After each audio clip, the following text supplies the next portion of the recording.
Oh, hey, look, the Clank Challenge is here. Our rift is opened, and... Oh, I like that it's the face. The pirate stuff I don't give a shit about. Yeah. So let's see. 9 days to do the Clank Challenge. Jump. Dive. Qualify from teams.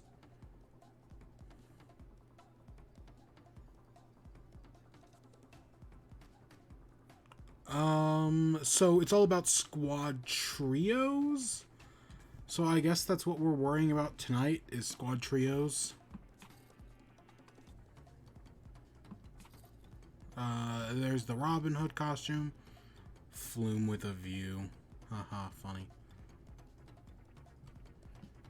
Yeah, nothing too interesting. So yeah, grab 5 players, qualify from a race round, and earn gold medals. Okay, that doesn't sound too terrible. So I guess we're in squad trios. And yeah, let's get started. So yeah, here we are again. So I don't actually have this written down anywhere. So I guess we could talk about it here as we load up into Fall Guys. It was Fall Guys 1 year anniversary on Wednesday, sometime earlier in the week. I thought it was Wednesday, but it might have been earlier than that. No, Wednesday seems right to me. It was Fall Guys 1 year anniversary, and they gave away like a 1 year anniversary skin and a 1 year anniversary crown, which was cute. That's cute and all. So yeah, you can see the crown. A few people are wearing it, like the person right behind me and the person next to me. Yeah, they gave away the crown, and it changes colors depending on your skin. That's cute. But yeah, so it was Fall Guys anniversary, and this is still the most I've put into a game. I mean, other than Animal Crossing, of course. Because yeah, I have been playing Fall Guys almost, like, usually late at night. I'll hop on for about 30-ish minutes to usually do the daily challenges. You know, I'll go do Animal Crossing, then I'll go do Fall Guys, and Fall Guys definitely takes more time than Animal Crossing. Animal Crossing is one of those things that you can do in 10 minutes. Not Fall Guys, though. God, our team got our ass kicked. You moron. I mean, I've been getting gridlocked at the last door, but still. We're already out. But yeah, Fall Guys had its anniversary. Other than that, I've been busy. Still doing the Animal Crossing, you know. Still doing the Animal Crossing. Still doing the Fall Guys. Haven't played Skyward Sword. I'm thinking maybe tomorrow. Tomorrow would be nice. Oh, I did win at like 2 or 3 more crowns off stream. I think did I win one on my own? Just like, I think in just the normal squad, the normal main show, I just won an actual straight up crown. And then I won like I think I won like a duos game or 2 back when that was a show, and then I won a squad show or 2. Cause yeah, I've won a crown. I've at least filled up the meter twice. The meter, and we will probably fill it up we will definitely by the end of today fill it up again today. Cause yeah, it's been a really easy meter to fill. But yeah, I'm still addicted to Fall Guys. Season pass, I think I'm in the 30s. I think it's somewhere around there, anyways.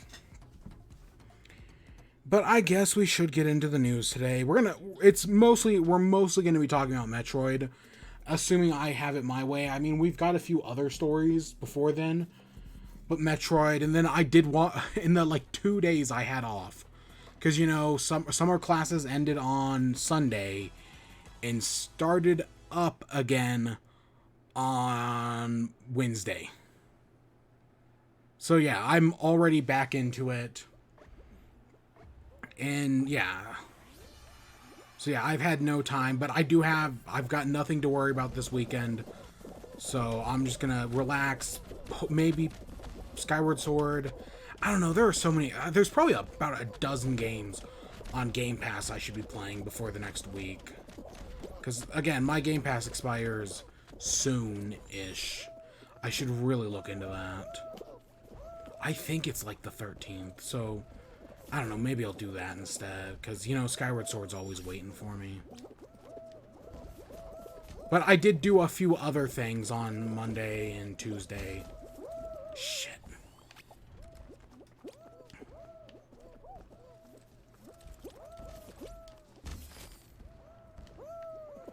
So yeah, and we'll be talking about those at the end.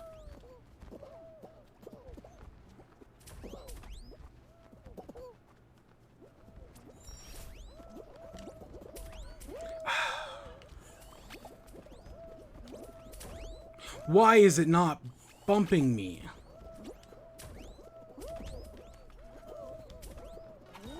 We're already out. I mean, I'm the first one to qualify. I mean, I think they're both right. Oh, okay. Maybe if they can get in fast. Yeah, if you can get 20 points-ish, then maybe we... No, we're out. There was one... on one of the times I won with a quad team, we were unstoppable. Like, my God. It was me and, right, 3 others. So there were 4 of us. And, like, we got, I think Hexagons was the final round. We were coming in first consistently. And then when it came to Hexagons, we were the final 4. Right? All of us were in the finale. Well, obviously, because it's, you know, squad. But, you know, all of us were in the final 4. Like, we're the final 4 people. And it was just us competing against each other. It went so well. So, yeah, and that was my dream team. Everything was going great. Of course, now, I can't win anything.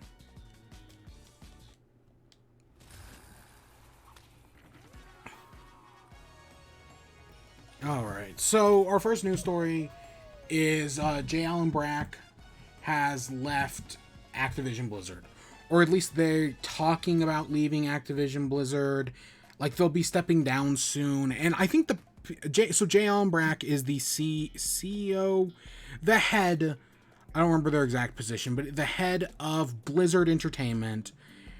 And so this isn't Bobby Kotick. This is not the head of Activision Blizzard. This is the head of Blizzard. You know, Allen Brack, he was the one who came up and delivered the thing about right when the whole Blizzard doesn't support Hong Kong, which they don't, by the way. That still hasn't changed. He was the one who went up and delivered the thing about how Blizzard doesn't support Hong Kong and how, oh, we made an error in judgment, so here's Overwatch 2 and Diablo 4. Please forget about this. But some of us never forget, right? We never forget and we never forgive. Because, you know, they never actually did say sorry for it. That guy was still suspended for who knows how long. And I don't think those commentators ever did get their jobs back, if I remember correctly. So yeah, that still happened. Blizzard bows down to the Chinese government. But yeah, so Allen Brack has left Blizzard. And yeah, they're being replaced by 2 people, I think. If I remember correctly, it's 2 people instead of 1. Does this actually fix anything? No. I mean, it's a start. It's admittedly, it's partially more than Ubisoft did. Like, but of course it doesn't, because like Ubisoft, like, yeah, Ubisoft fired a few people, but for the most part, most of the people who left Ubisoft were given generous stock options, and a lot of them were just reshuffled around in the company, because fuck Ubisoft. And so yeah, this is, I mean, Allen Brack was probably given generous stock options as well. I don't know. I don't know. But there's always some sort of catch to these things. And, of course, this isn't Bobby Kotick, the head of Activision Blizzard. Right? Yves Guillemot is still at Ubisoft, still in charge. Bobby Kotick is still in charge of Activision Blizzard. Bobby Kotick is... the billionaire Bobby Kotick who gains millions of dollars. I think he got, what, $200 million in bonuses, or he's going to get $200 million in bonuses this year, but had to fire like around 100, or it was somewhere between 100 and 200 employees this year as well. When if you had just taken out like 20 million from his bonus, he still would have been able to keep all those employees. Yeah, that Bobby Kotick. He's too powerful. He holds too much control on Activision Blizzard. He's not going anywhere anytime soon. As much as I want him fucking gone from the company, and he should be removed from the company, he just holds too much power. The only reason J. Allen Brack left is because Ubisoft's stock started to fall. Or Activision Blizzard stock started to fall. That's it. If it wasn't for that, no, he wouldn't have left. Right? Because, again, nothing really changed for Ubisoft. And, I mean, yes, a few things changed, but it's all bare minimum bullshit. Okay, I actually need to focus on this one. So, yeah. Because this one sucks. Apple, and we got watermelon in all three directions. But yeah, so I mean, it's a start. I still stand by video games need to unionize. Developers need to unionize, and that's when some change will happen. Because we see time and time again this abuse, and unionization is the only way we're going to get actual change. Okay, I'm focusing on this. Orange, grape, banana, watermelon. Orange, grape, banana, watermelon. Okay, we're on orange.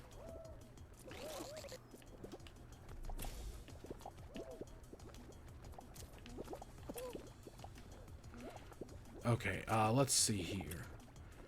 Grape, banana, orange. Grape, banana. Grape, banana. Oh, God.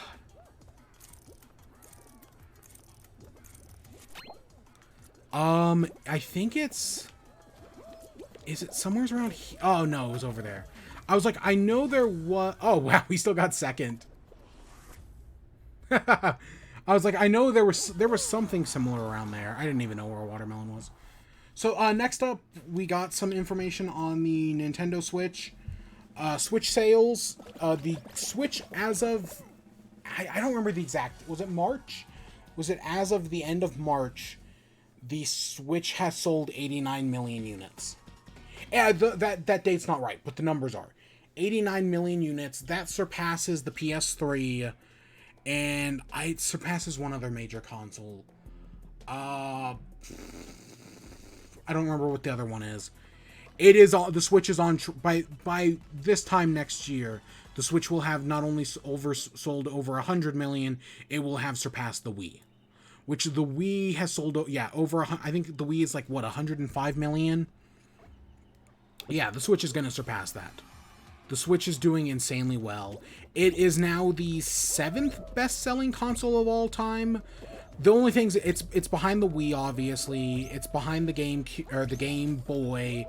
It's behind the Wii, the Game Boy, the Wii, the Game Boy, the PS2, the DS. The PS2 is at 155 million units, and the DS is at 154 million units, so only a million behind. There's one other big console I'm forgetting. The Wii, the PS4, I'm guessing, is one of, because I think the PS4 has sold over 100 million units. So I'm guessing the PS4 is one of them, and that puts us at what, 5? Which there's one other thing I'm forgetting. Game Boy, Wii. Game Boy Advance only sells what, like 40 million. 3DS sells 60. I don't know how much the NES sells, and I don't remember what else it's behind. But yeah, so I do definitely think the Switch is on its way to beat the Wii. It's probably going to beat whatever, the PS4, maybe the Game Boy. I'm just looking it up. Best-selling systems.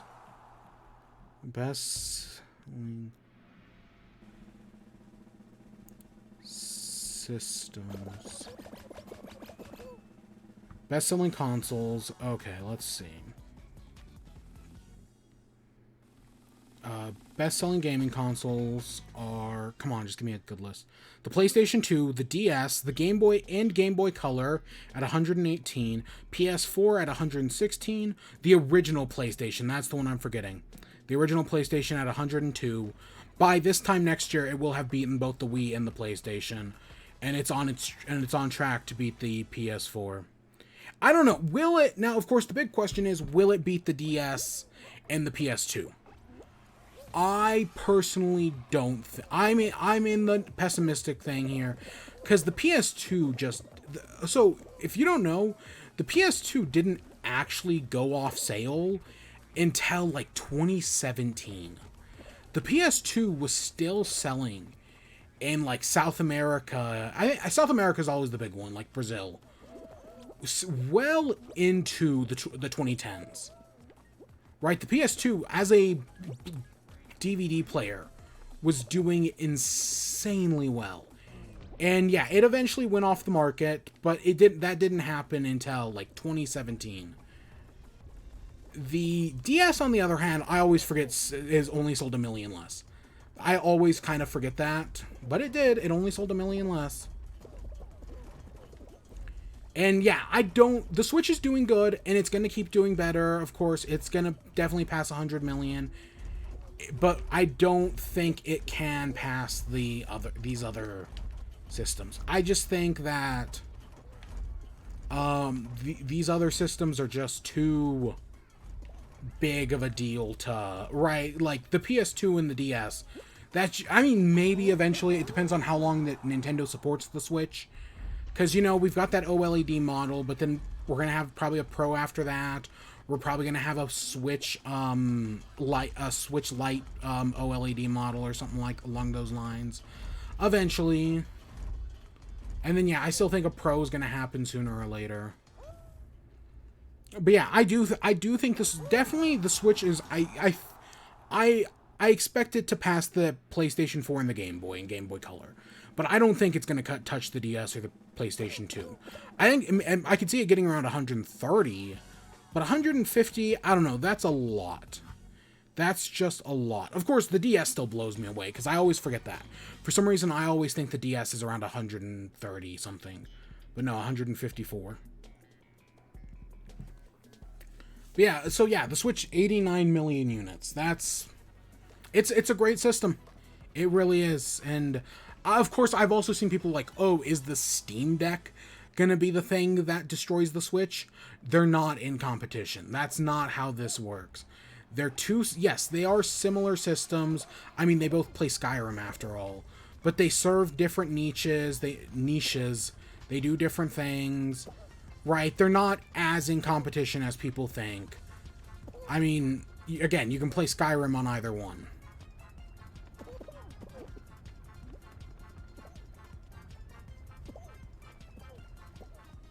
Come on. Oh, I mean, we're not blowing our lead completely.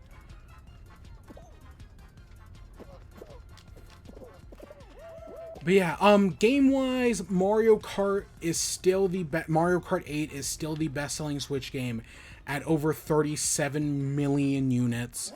Because of course it is, right? It's, oh my gosh, that's big. But of course it's big. I mean, it's Mario Kart. A lot of people see that as a sign that, oh, Nintendo's... Are there only... Oh, I was going to say there's not just 2 people on that team. A lot of people see that Mario Kart 8 has basically won, and almost every 3 Switch users, it's a little more than that actually, has Mario Kart 8. I finally bought it this year. A lot of people see that as like, oh, that means that we're never going to get a Mario Kart 9. I don't agree with that.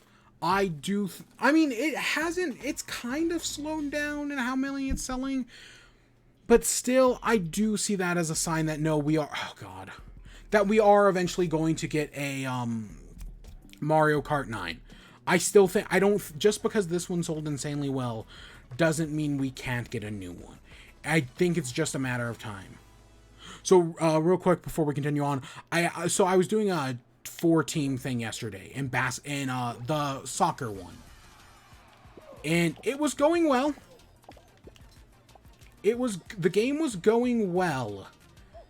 Right, we were ahead by like 3 points And then in the last minute, not last, like, you know, like halfway through the game, a golden egg shows up. The other team gets the golden egg. And we fall down by... Oh, God. Did we drop... we were 3 points to their nothing. They get all the points. Where did that go? I have no idea.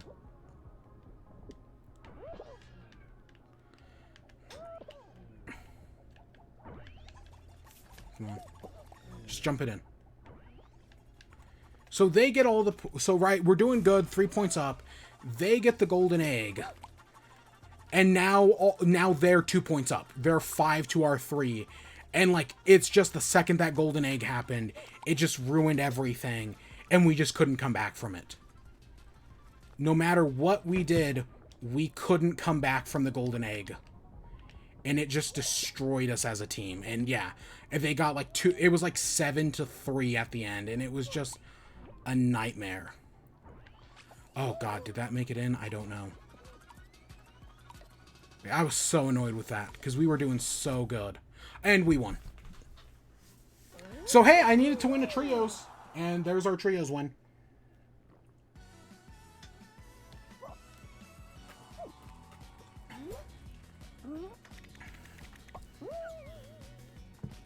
Cool. Cool. Yep. There's our win a race, and there's our gold medals.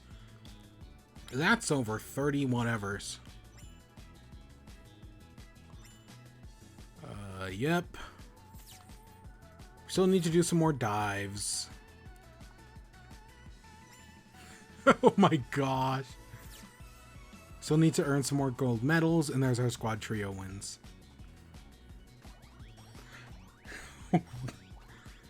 That was what, our third game of the night?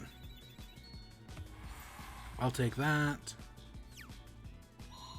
And there's our first there's a crown for the night. We might get another one, but I don't think we will personally. I mean, we'll get a few more points because I still have that one achievement. We still have to qualify from more races, but yeah. We are... Oh my gosh. The gold medals is going to be hard. But other than that, the rest of these are pretty easy. Okay, we were talking about Switch sales. Animal Crossing is at 33 million units. I wonder if that number's slowing down. Because I feel like last time I saw that number, back in, January sales, back in March or April, that number was around like 31. So I think Animal Crossing sales are slowing down. Because, you know, people love the game. It was a big hit phenomenon. But I do think Nintendo not supporting it and people getting burned out on it really quickly has affected sales of that game. Hasn't stopped it from being in like the top 20 best-selling games of all time. Or something crazy like that. But it has definitely... That game sales has been affected. I mean, maybe that's just me pushing a narrative. That's totally possible, but... I don't know. I feel like those sales have slowed down a little bit. And then Smash Bros. Is the third best-selling Switch game at over 24 million units, I want to say. It's something like that, anyways. So yeah, Nintendo's... I mean, they're doing well. Again, they got... Animal Crossing came out at the perfect time. They were able to totally work with that, and it did extremely well for them. They were in an extremely virtuous position, and in many ways still are. I do have, of course, my wonders. Oh, gosh, we missed it. Gosh, dang it. We were one of the first. And now we're barely now we didn't even qualify because they fucked it up. And yeah, part of that was me screwing up. Also, my team did not help. I mean, they were right there at the finale. God, we went from a victory to not. Oh my god. Yeah, no, we're out. Yeah, I got hit by the frog twice. Didn't help. Yeah, the other sales, so those are the three best-selling games. Of course, they showed off other stuff. I think Mario Golf, so Mario Golf Super Rush or whatever it's called, which we'll talk about more in a little bit, is now the... See, this is why I can never do the 5 crowns in a row achievement. Not, I mean, part of it's because I'm bad at the game, but part of it's because of shit like this. God, the best I've ever gotten is, I think, like 2.5. But yeah, so Mario Golf Super Rush is the second best-selling Mario Golf game of all time. And that's only after 5 days. Within 5 days of sales, it is the second best-selling Mario Golf game. And by this point, it might be the best-selling Mario Golf game. I bought it. I enjoyed it. Haven't touched it since, what, mid-July? Whenever I beat it, which I think was mid-July. I don't know. I liked it. It's definitely a flawed game, but I enjoyed it. But yeah, that's just something I wanted to bring up. That, yeah, Mario Golf is... The Switch sells video games, right? Even a subpar Mario Golf game. That, again, it's not unfinished. It's just subpar. Still is the second best-selling game in the series. Yeah. Next up, South Park. So, as you know, I'm a fan of South Park. There are a lot of people who are like, South Park's still airing? Or that thing like South Park has gone to modern day garbage. And part of me kind of agrees. Like, South Park kind of fell apart around season 20. Not around season 20, at season 20 specific. Like, you know how people say the Simpsons Anzin Targaryen episode is the episode that jumps the shark for the Simpsons, and after that, the Simpsons just kind of falls apart. And I don't agree with that, by the way. The Anzin Targaryen episode did not ruin the Simpsons for me, and I still think the Simpsons is pretty solid. Not as good at, like, the 1 through 8, or technically it's like 3 through 8. 3 through 8 are the best seasons, but I don't actually think The Simpsons falls apart, and I am an expert in this.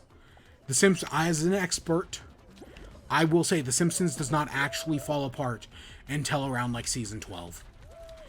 Yeah, sure, it's no longer hitting the gold standard after season 8, but it's not bad. Like, season 13 is the first time I would say, like, yeah, no, this is bad. Like, and it's not even that bad. Like, The Simpsons has never been as bad as Family Guy. It's just kind of subpar. Like, it's not as bad. It's not as offensive as Family Guy.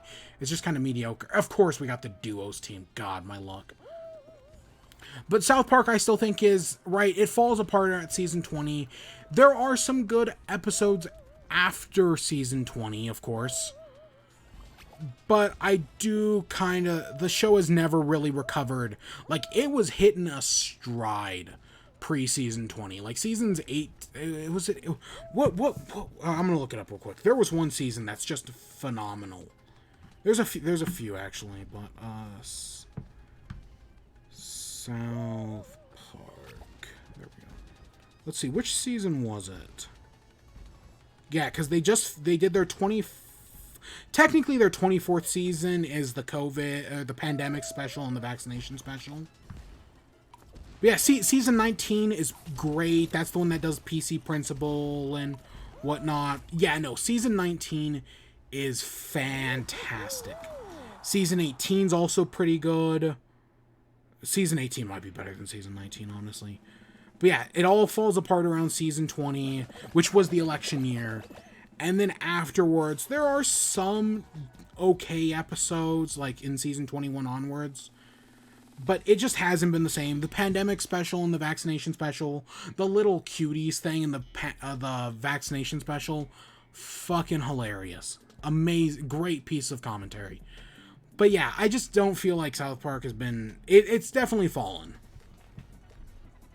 But, South Park has a $90 million deal over the course of like 6 years. So yeah, that's almost $1 billion, and it's $1 billion that will be made over the course of, right, like 6 years. And what that entails is 6 new seasons of South Park, because again, they kind of season 24 is just kind of like 1-2-ish episodes. I mean, according to HBO Max, it's only a single episode, the pandemic special. Like they list the vaccination special as something completely different. And now South Park is on HBO Max at the moment, but it will be moving to Paramount Plus, because, you know, Paramount, that owns Viacom and owns Comedy Central and South Park, has now started their own streaming service. So fuck. But yeah, so South Park will be, of course it'll probably still be on Comedy Central, but you know what I mean. So South Park will be getting 6 new seasons. We'll see. And then they're doing 14 movies for Paramount Plus. Now, South Park had a movie back in the day. Will this movie be like those movies? I don't know. Or will this movie be more like the pandemic and the vaccination special? And we're supposed to get one of those by the end of this year. The first movie, and they're all going to be exclusive to Paramount Plus. And yeah, the first one of these movies is coming by the end of the year. So that's... okay.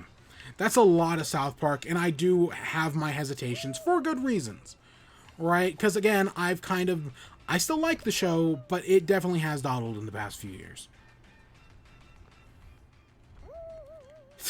Oh, you poor... And then the other thing, so there's a few other things that came out. One, as part of this deal, they were also talking about how they're in development on a new video game of sorts.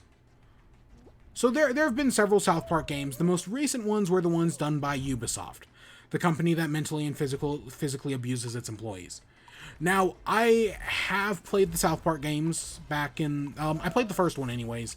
The first South Park game is actually a Paper Mario clone. Right? It uses Paper Mario style battle mechanics, which really work because it's a comedy game. And yeah, Paper Mario combat works, and yeah. The first South Park game, Stick of Truth, is one of the best Paper Mario games we have ever gotten. Up there with, you know, the first 3 Paper Marios and Bug Fables. That's not a joke, by the way. It's a great Paper Mario game. The second one changed up the combat a little bit. And it was doing superheroes, which I thought was cool, because the superhero episodes are fun, but it just didn't look as good. I'll say it like it is. The second one just didn't look as good. They got rid of some of the Paper Mario mechanics, and I was just less interested in it. But the first game is great. Of course, fuck Ubisoft. They mentally and physically abuse their employees. Don't financially support Ubisoft. If you're going to look into these games, buy them used. So that way Ubisoft gets none of your money. And, you know, maybe just play them in your own time and don't promote them on social media like I kind of am right now. Because fuck, again, I liked Ubisoft. Fuck them. Get the Guillemets out of the company. Fuck. And then the other thing with South Park is that Matt Stone and Trey Parker are in talks. I don't know if they're in talks or if they just want to do it. They want to buy Casa Bonita. Right? There's the famous South Park episode about the boys going to Casa Bonita. It's one of the best episodes in the show. I guess there is a thing where this is supposedly when this whole talk about Matt Stone and Trey Parker buying Casa Bonita, I guess there is a thing where like the current owners of Casa Bonita are told whenever the episode airs on local TV, because that same day or the next day they will see a rise in people who come to Casa Bonita, right? Like it has most certainly affected the influx of the restaurant. And then the parent company of Casa Bonita filed for bankruptcy like last year or 2 years ago, and it is Casa Bonita is the type of restaurant, like, it's not got good food. It's the type of restaurant that does not make it through the pandemic. And yeah, the idea of Matt Stone and Trey Parker owning it, because, you know, they embraced the South Park thing, and the idea of Matt Stone and Trey Parker owning the restaurant, and, you know, I think they said the first thing they were going to do is change up the food, which is definitely the right way to go. I don't know. I've never been.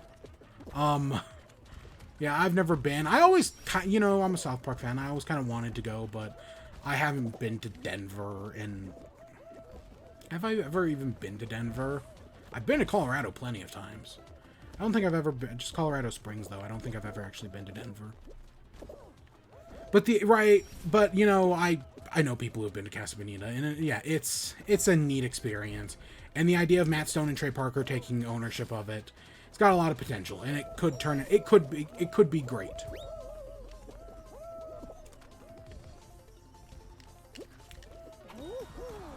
So yeah, there's a lot of stuff going on in South Park. I still like South Park. What can I say? I still do. Some of these things seem hopeful. Maybe they'll do a non-Ubisoft game. Maybe they will do another Ubisoft game. I don't know. I heard a lot of people wanted them to do, or I've heard a lot of things that people wanted them to do. Because I think they did Cowboys versus Indians, but there's one of my favorite episodes is them doing what was it? I know there was talks about them doing something else that would be really funny. It wasn't Mexicans versus Border Patrol, even though it might have been that. That would have also been funny. But there was another idea that was like, oh, that'd be a really good third South Park game. Because again, I think the first one's great. It's got some problems, yeah, sure, but I think it's pretty good. And the second one just doesn't appear to live up to those same standards. Next up, so we got some game updates. These are 2 Nintendo game updates. So the first one is we have an update for Pokemon Go. Pokemon Go, right? It came out. I haven't played it because, again, my Switch is kind of broken, and that was at, like, the height of it being broken, where I was just like, I don't want to even use the thing. So I did not pick up or did I say Pokemon Go? We'll be talking about Pokemon Go next. I meant new Pokemon Snap. Fuck. So yeah, new Pokemon Snap got an update. I guess there was in some of the initial trailers, there was a level showing off that wasn't in the game. And now that level is in as part of a free update. They've added back that level not added back, but they added that level into the game. So now if you want to play that level, yeah, it's there. I think it's a free update, which is cool. Again, a lot of people, some people would see this and be like, oh, look at Nintendo releasing another unfinished game. This game, Pokemon Snap, wasn't unfinished. This is just DLC, or maybe this is something that was planned to be in the game at launch but got taken out because of COVID, and now they're putting it back in, right? The finishing touches and all that. I don't know, but yeah, new Pokemon Snap. I probably should. I actually made a list recently of all the games that came out this year that I need to play, and new Pokemon Snap is on there. New Pokemon Snap, Death's Door, Loop Hero, a few other things I can't think of. Yeah, I'm trying to keep track of these because I feel like when I did Game of the Year list, I think it was last year or 2 years ago, I had like a list of like 30 big major games that came out that I just never got around to, and that's kind of like, I guess I'm keeping track of my list now, and yeah, that's what I've been doing. I put it together in like 5 minutes, and yeah, new Pokemon Snap is on that. I don't know. Again, I've never played the original Pokemon Snap. We were going to, but the second my Switch broke, I was like, oh, well, there's no point in me playing the original because I'm not going to do the sequel. Which we were going to stream the sequel, much like we were going to stream Skyward Sword, unless that was the plan. But plans change constantly. And then the other game that got an update was Mario Golf. Mario Golf got its new update, yes. I think the Pokemon update was on the 3rd. The Mario Golf update was on the 5th. So that was yesterday.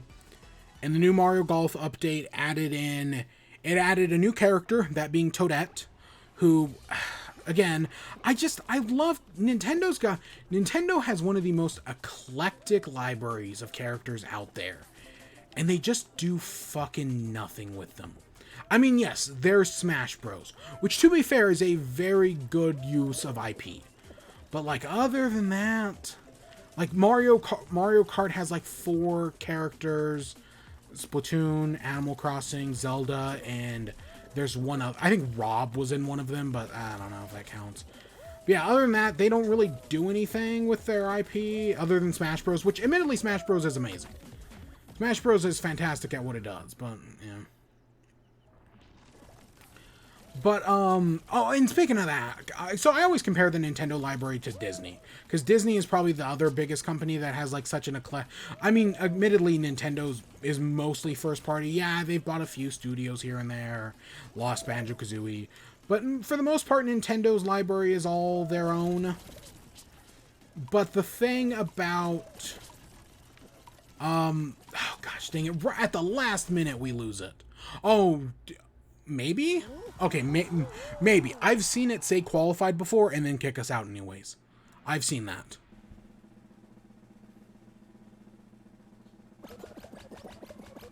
But yeah, but like one of the things I was thinking about. So right, I talked about Disney, and like it's easy to compare Mario to Mickey Mouse. Very apt comparison. But as part of this, one of the new things in this update is that they took voice like Daisy. So Daisy in Mario Golf has some like sassy voice lines. Like I guess when she gets a bogey or something, she goes like whatever, right? It's kind of like sassy. They've taken that out. They have taken that out of the new update because it was too sassy.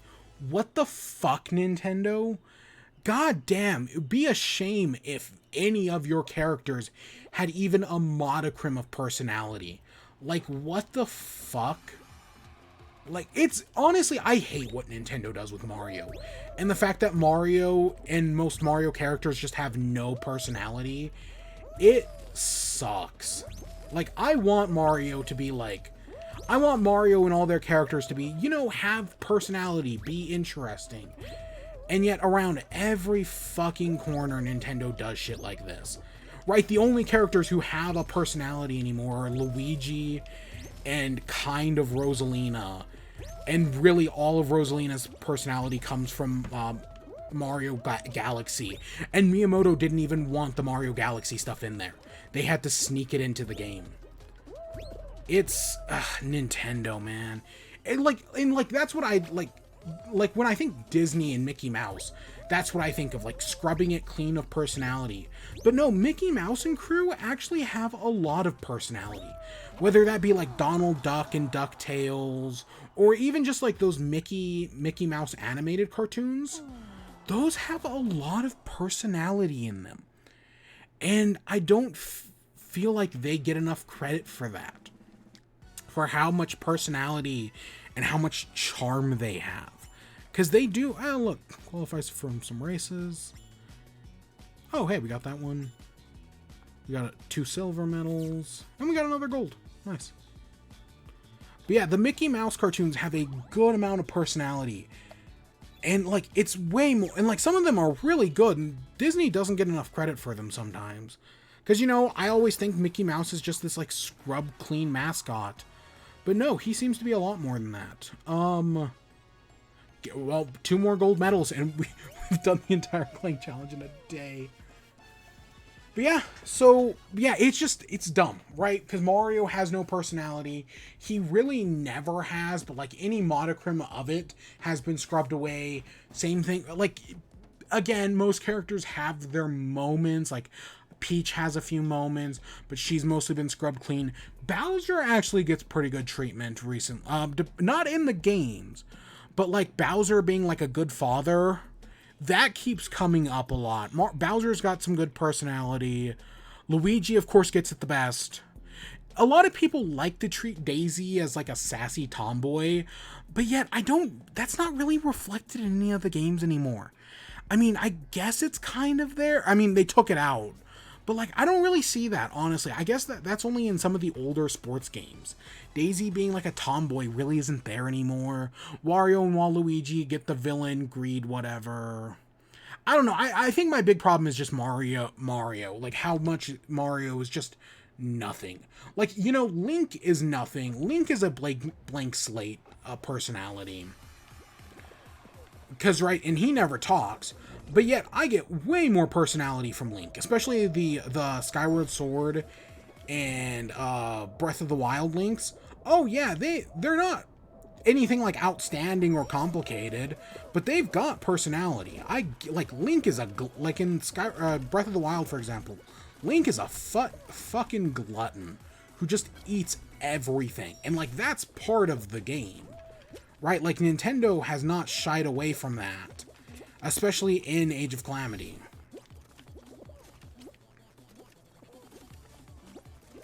I think you gotta go back one.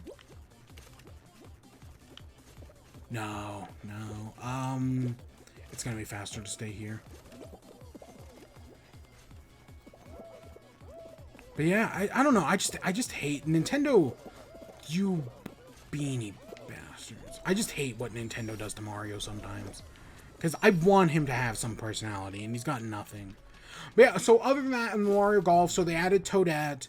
They added a new Donk City, which, yeah, we knew about that. We knew that was coming. And it looks fine. It looks like a fine course. I think the idea of a New Donk City course is cool. I have not played it yet. I should say that. I have not played it, and we'll talk about that. But I did see a picture of, like, so you know how, like, the humans are way taller than Mario and friends? But Pauline was about the size of the other humans. I guess the humans in this new Mario Golf are taller than, like, Pauline is now half their size. Because, you know, she scaled to the other Mario characters, which I just find kind of funny. I don't know. I see a lot of people hate the humans in Mario Odyssey. I still find that funny. The whole humans just being like normal people and Mario is like some other creature, I still find funny. Oh, one of our teammates dropped. And then, so they added New Donk City, and then they added a ranked mode. People had been asking for a ranked mode. It probably should have been there on launch. And hey, guess what? Here it is. So you want your ranked mode? Go ahead and take it. I have not played the new update came out yesterday. I was thinking about playing it. I was thinking about streaming it tonight instead of Fall Guys. But, you know, the Ratchet and Clank thing. That's why we streamed Fall Guys tonight over Mario Golf. Because, you know, I was curious. But yeah, I don't know. I beat Mario Golf. We streamed it that one time. I've played a few rounds. I played it with friends, had fun. I probably should play it some more with friends because it's still a fun game. It's just not.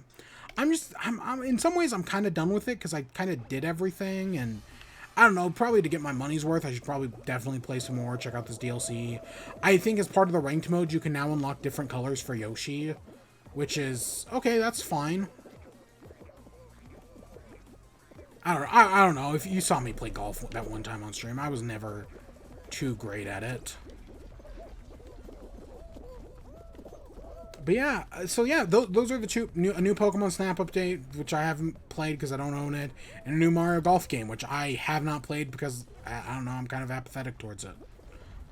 Again, it's an okay game, that Mario Golf. It's just, I have no interest. And yeah, I guess, what else do we have to talk about next? Oh, so I guess we got to talk about Pokemon Go. Yeah, I do got to go get some more water, because you know me. You know me and my water addiction. God, there's that classic College Humor sketch about water, where he's the guy who tries water for the first time, and because oh God, just look it up. It's funny. I think you can just College Humor water, or maybe Hardly Working water. It's a classic bit. I know I've referenced it before. A nice cold glass of water, like all the celebrities drink. Even Shia LaBeouf? You better believe it. I'm paraphrasing. So yeah, Pokemon. So Pokemon Go fucking sucks. So Pokemon Go, they're right. People like to joke that there was that brief period in 2015, 6 years ago now, or coming up on it, where Pokemon Go like almost brought about world peace.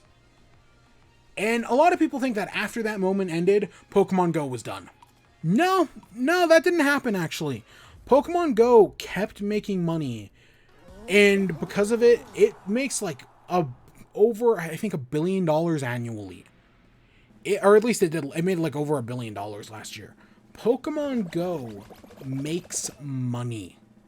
It didn't end. And like, yes, it definitely dipped down in popularity.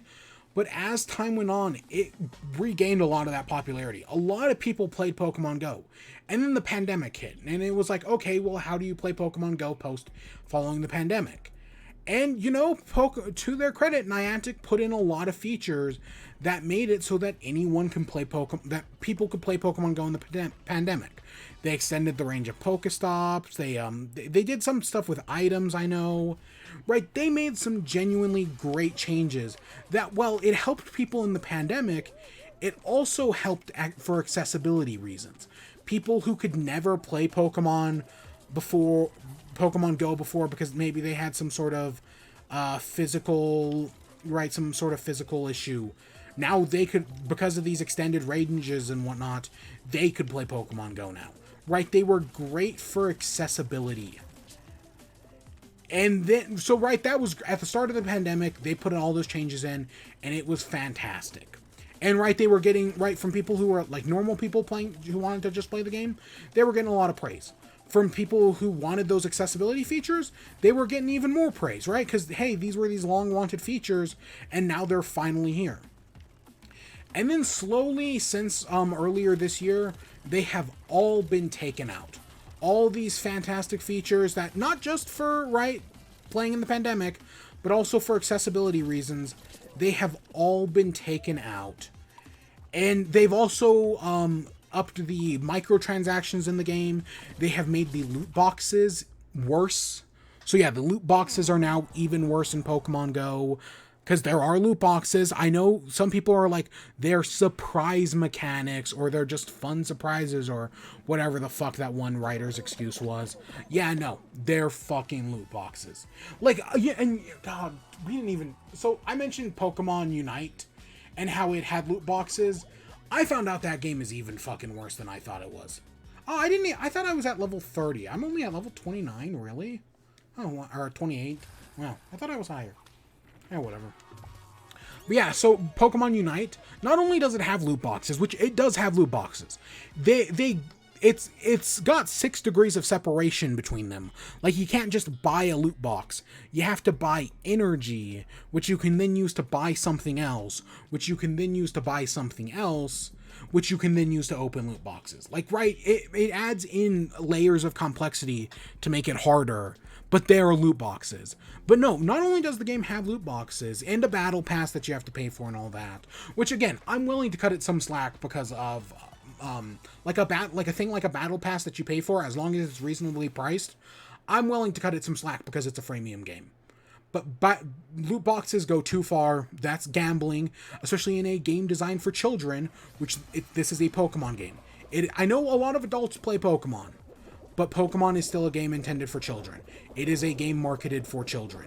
This is gambling marketed for children. But then again, you could say the same thing about trading cards. Trading cards are gambling for children. And yeah, no, I'm kind of fucking sick of the whole trading card craze that's going on right now with Pokemon cards and everything. I'm so glad I got out. I am so glad I got out. But where was I going with that? Oh yeah, Pokemon Unite has free pay-to-win mechanics.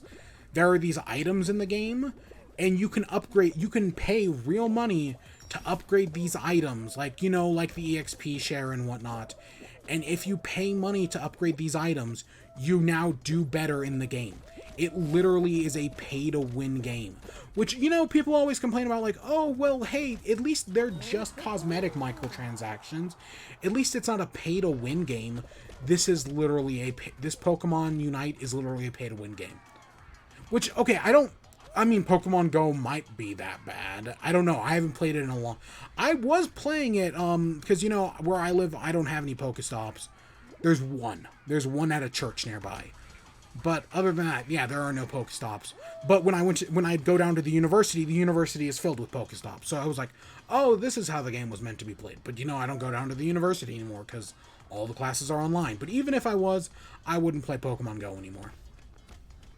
I should probably move over some of my favorites. I have because I'm done with the game and I'll never battle again, I have like an ATV and a cast form that I love. I should probably move them over. No shinies. I never got a shiny because fuck me, you know, you go for these like event days and whatever, and I never found anything. Is it just me?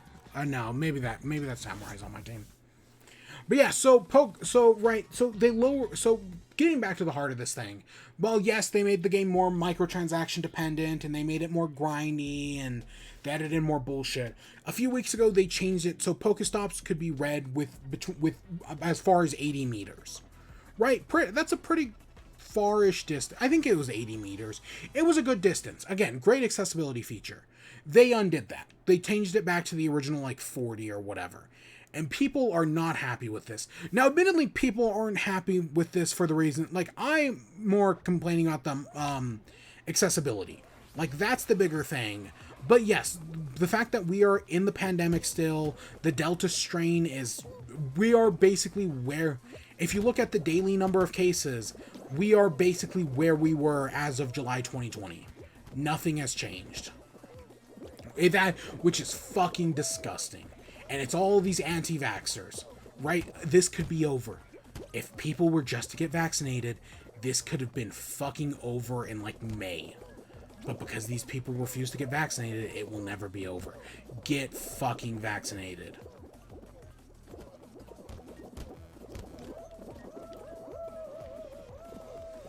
But, yeah, so they changed this limit. And so the Pokemon Go community put out like a statement that was like, hey, we're boycotting. They didn't use the word boycott, but right, they put out an active campaign that's like, hey, the pandemic's not over, revert these changes back. Right? This is a terrible move, especially because the pandemic isn't over yet. You shouldn't be doing this. They called Niantic out, and Niantic's response was, suck it. They put out a letter. I'm not gonna read it because it's like reading any of the Activision Blizzard letters about their fucking allegation. They're all just terrible. From like the executives, all the Activision Blizzard letters were terrible. These letters were terrible. The response from Niantic, that was basically like, we understand why you are concerned, but we wanted to make this change so that way you could go out there and meet more people. We believe social interaction is super important and that you need to make you need to leave your house and make some friends. We're doing this for your benefit. It's like the stupid fucking Scott Cawthon thing. Right, where it's fucking Scott Cawthon's thing of like him explaining himself. He was like, oh no, I voted for Donald Trump because I believe Donald Trump will do right by transgender people.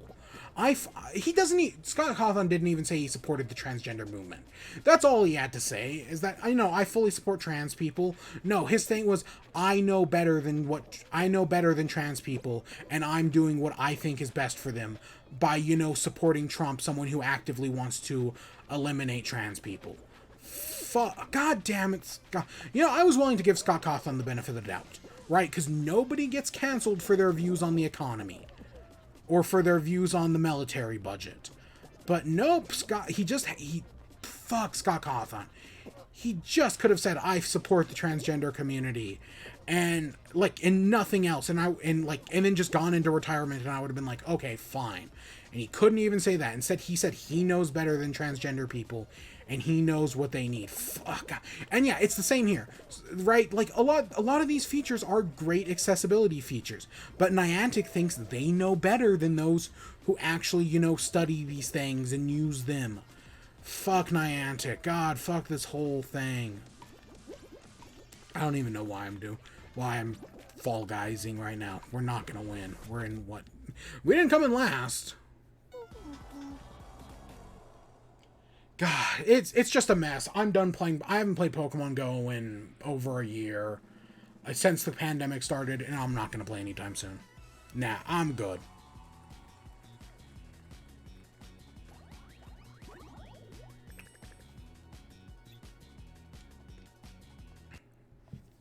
We'll get another gold medal. We will. It's just going to take a second. I'm going to go get some water because I am out. And we'll be right back.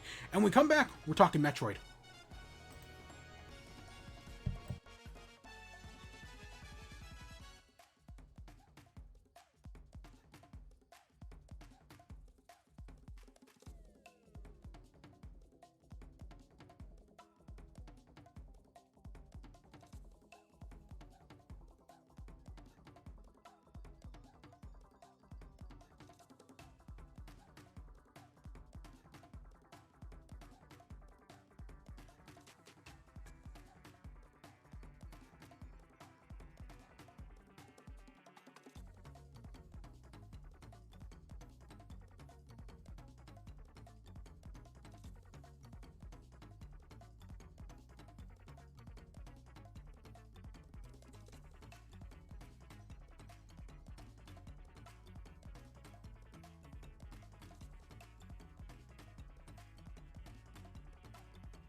All right, we were talking Metroids.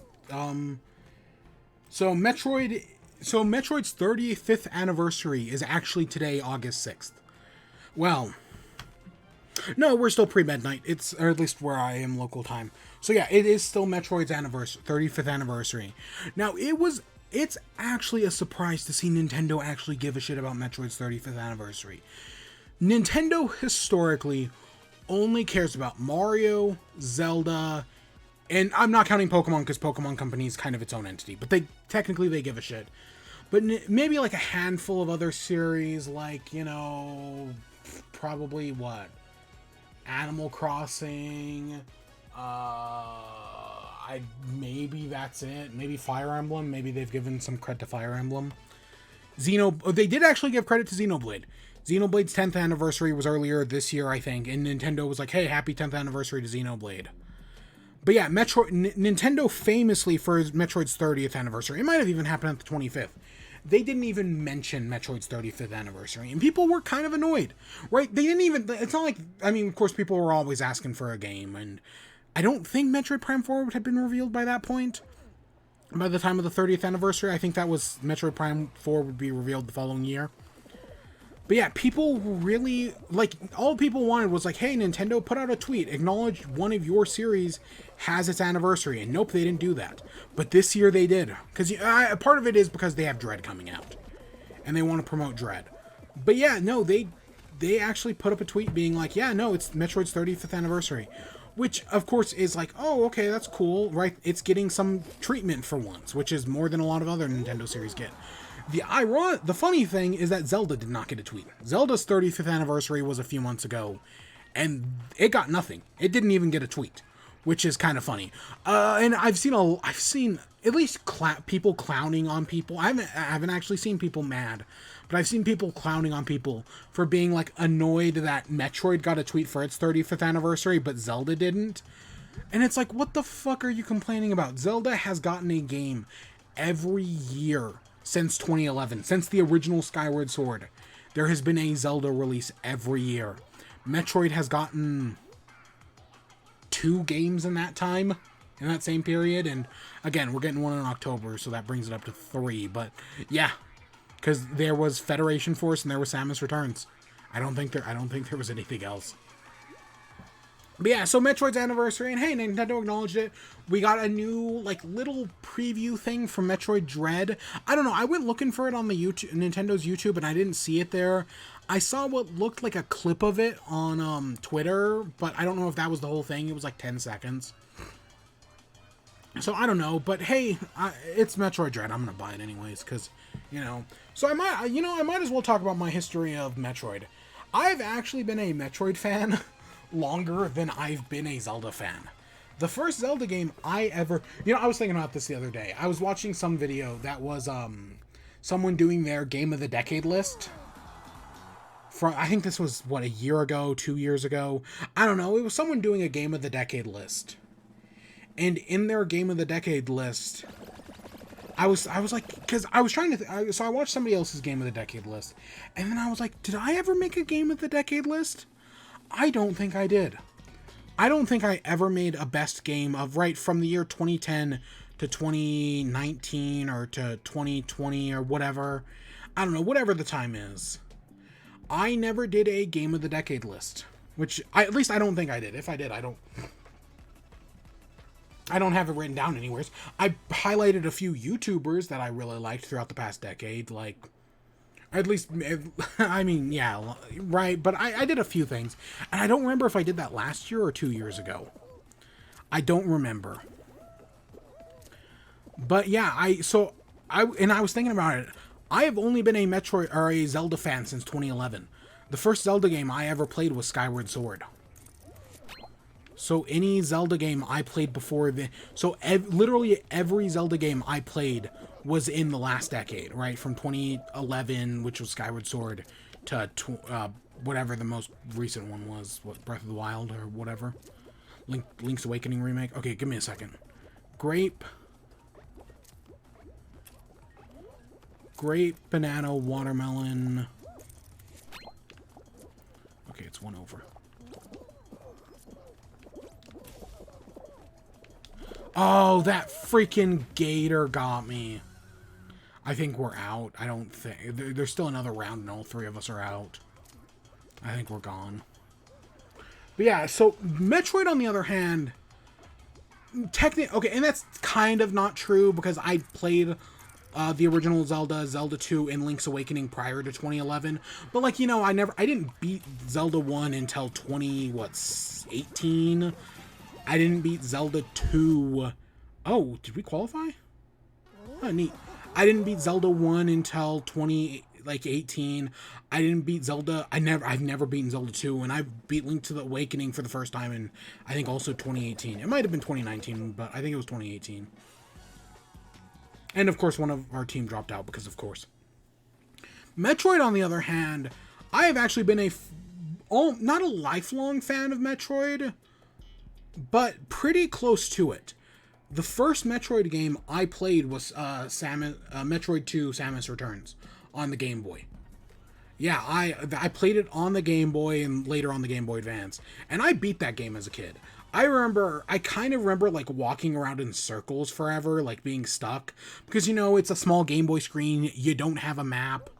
But I did eventually, I was a little older then when I finally beat it, and, like, I beat it in, like, the mid-2000s, so definitely, I beat it on the Game Boy Advance, definitely. But I beat Metroid 2, when I was still a kid then. Yeah, I'd count that. And yeah, the mid-2000s, I beat Metroid 2, and it worked. I mean, that's cool. You beat Metroid 2 as a kid?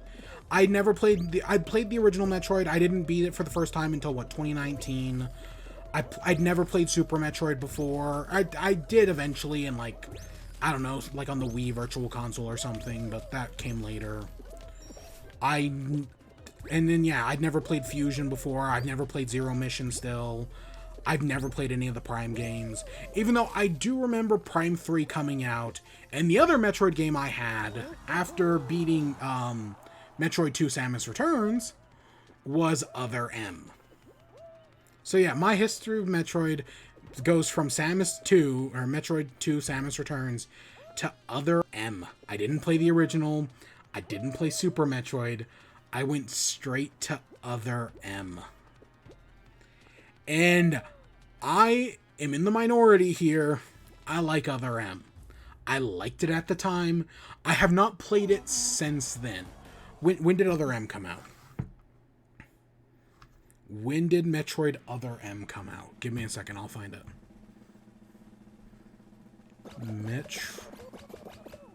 Metroid Other... Now, Other M has been wiped from the... It's no longer canon because of... Metroid Other M came out in 2010. Wow, that's later than I thought. For some reason, I think that's... For some reason, I always think, like, 2008 for Other M. I guess 2008 was Brawl, and was it Galaxy 2007? Because Galaxy 2 was 2008, right? I don't know. But yeah, I never played them. Those were the first two Metroid games I played. Oh, I didn't even realize. Okay, whatever. But yeah, I went from that. I played Other M. Other M was a game I liked. I liked Other M. All the complaints people had about it, nope, I didn't have any of those, because, again, I'd only ever played one other Metroid game, and I'd never played Fusion, I'd never played Super Metroid, never played Zero Mission, Returns, or... I'd only played Metroid 2. And, yeah, so Other M, I liked.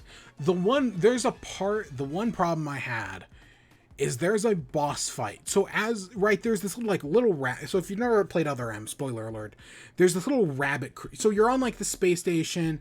There's all this talk about a baby that legitimately I don't remember any of. Outside of the opening cutscene talking about the baby's cry, I legitimately don't remember all the baby shit. Like, people drag on about that, and I don't remember any of it.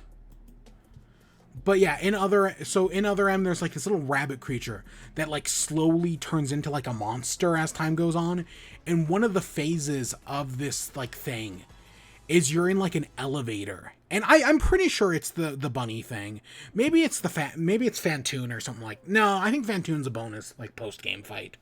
I don't know. One of the phases is like you're on this elevator writing it down, and the like little bunny baby thing is attacking you because it's turned into like this horrific monster, and you have to fight it back. And that boss fight took me hours. Just like, I don't know, it was just all of a sudden, it was like this massive difficulty spike. And I just couldn't beat that fucking elevator boss fight. For like days, I worked on it. And I did eventually beat it, and after that, I never had a problem with the game.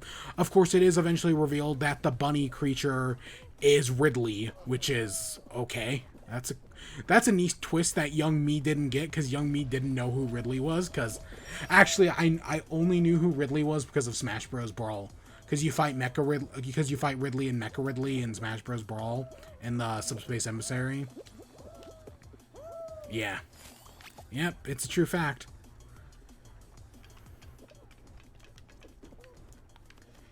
So yeah, that happened, but I beat Other M. I remember liking the ending of Other M, because you kind of figure out what's going on, and I remember it just being like one of those like, oh fuck moments where it's like, oh, that makes perfect. I was like it's because there's kind of like a twist, it's a twist technically, but there's like this reveal at the end, and I remember just being like, oh, that's kind of neat. I liked the ending of Other M. Admittedly, I think it's like a 20-minute cutscene at the end of the game, but I remember liking it. But I have not played Other M since it came out in 2010, or maybe no, it came out in August 2010, so I probably haven't played it since 2010.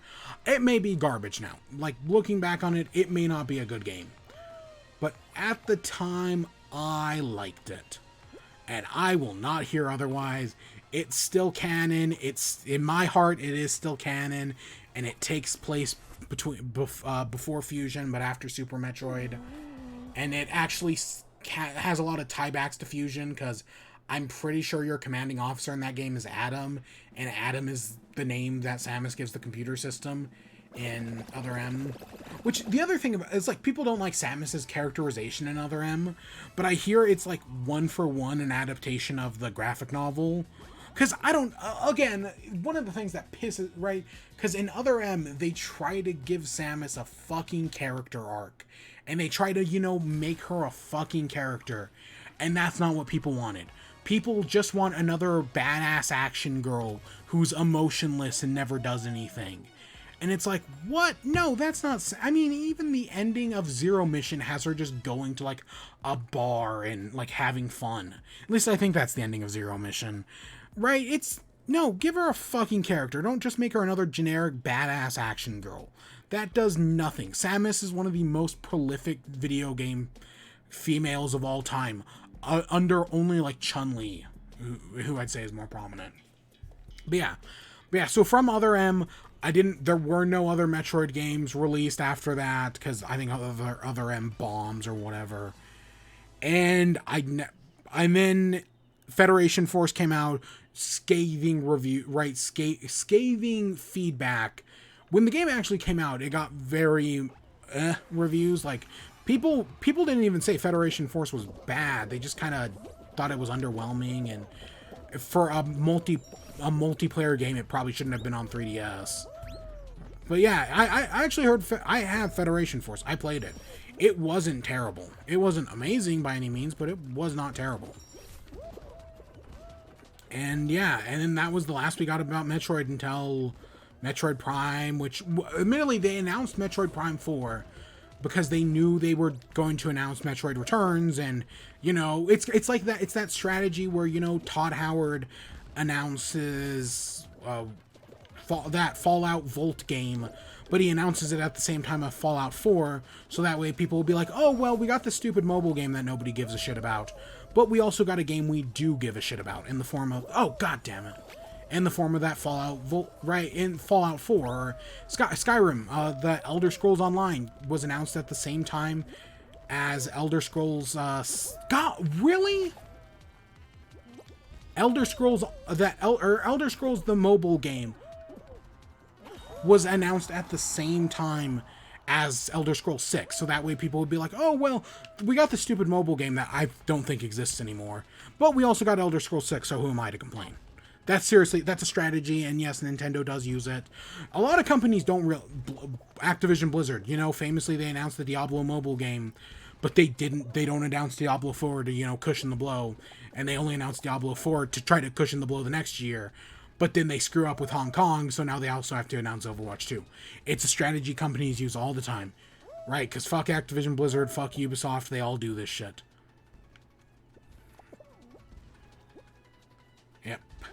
Yep. And so, yeah, where was I going with that?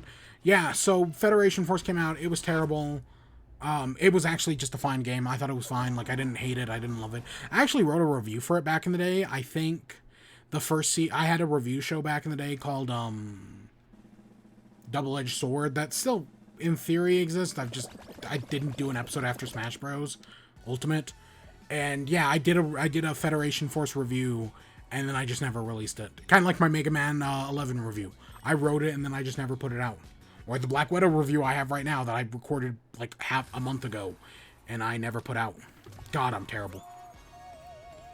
Yeah, and then after that, Samus Returns came to 3DS. I didn't pick it up. I know I had Metroid 2. And because, oops, did not mean to hit it. Because, for Zelda's 30th anniversary, Samus Returns might have come out for the 30th anniversary of Zelda, or Metroid. Because I know for the actual 30th anniversary, AM2R released, right? Another Metroid 2 remake, which I did download, before Nintendo DMCA striked it. I did download it, and I did play that.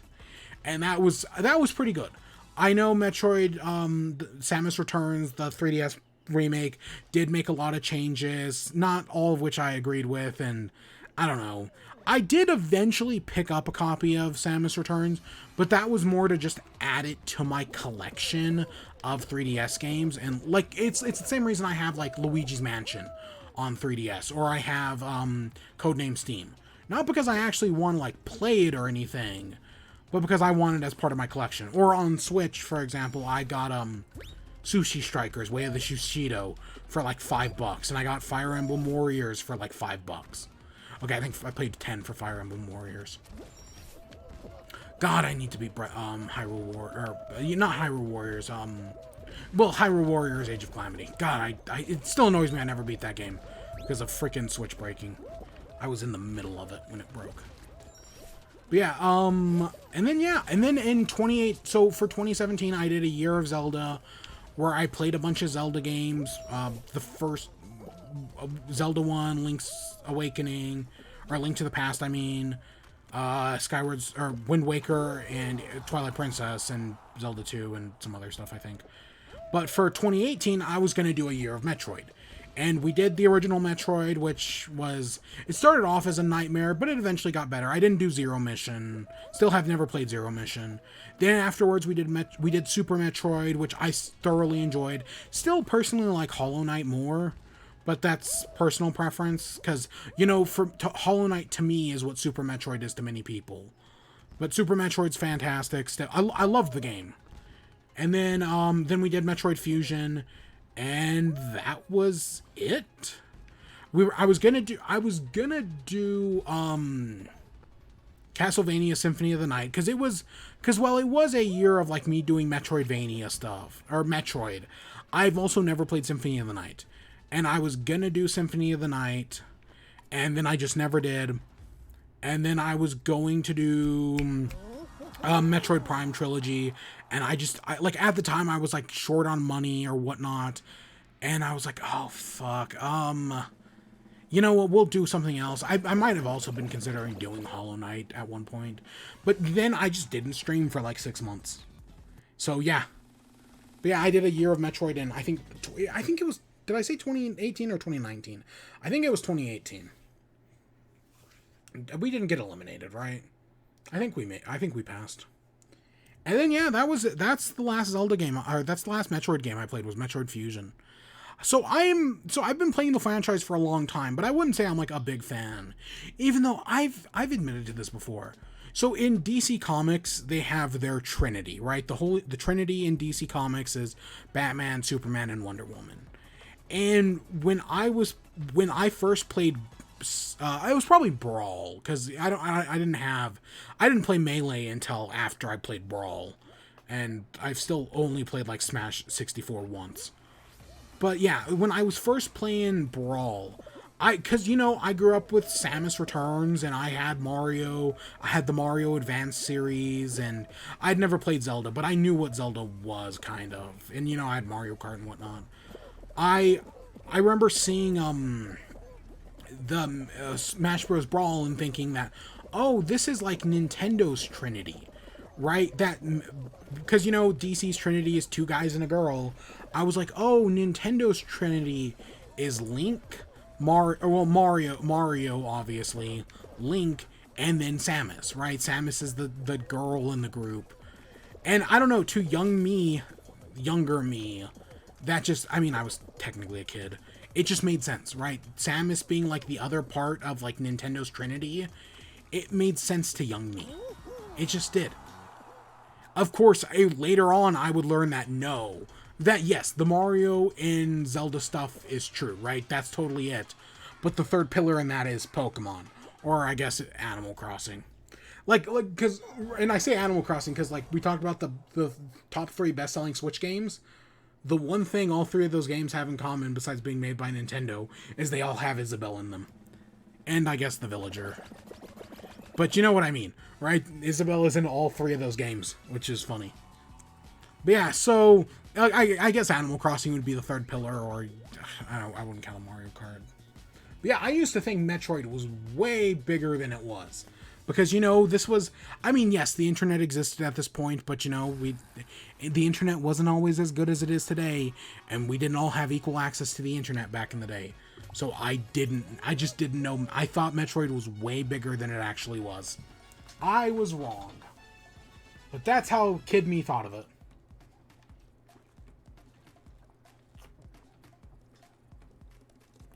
Especially because I always considered Pokemon its own thing. And I still do. I still consider Pokemon its own thing. Even though it's bigger than all the other things kind of combined. Highest grossing series of all time. But yeah, I love Metroid is, I think, great. I need one day I will play Prime, and I'll play Zero Mission. I don't care about Hunters. I don't care about fucking Pinball. But no, one day I'll play. I don't know. I was always hoping for the Prime trilogy to come to Switch. I still think that's gonna happen, and I was gonna pick up Prime 4 regardless. And I don't know. Because, yeah, I think by 2019, the Prime 4 had been announced. And I was like, oh, I probably should play the other Prime games before then. Of course, I think by 2019, the delay might have also been announced. I think that happened in early 2019. I don't remember. It's been a long time. But, yeah, I don't know. I think Metroid's you've got some good games.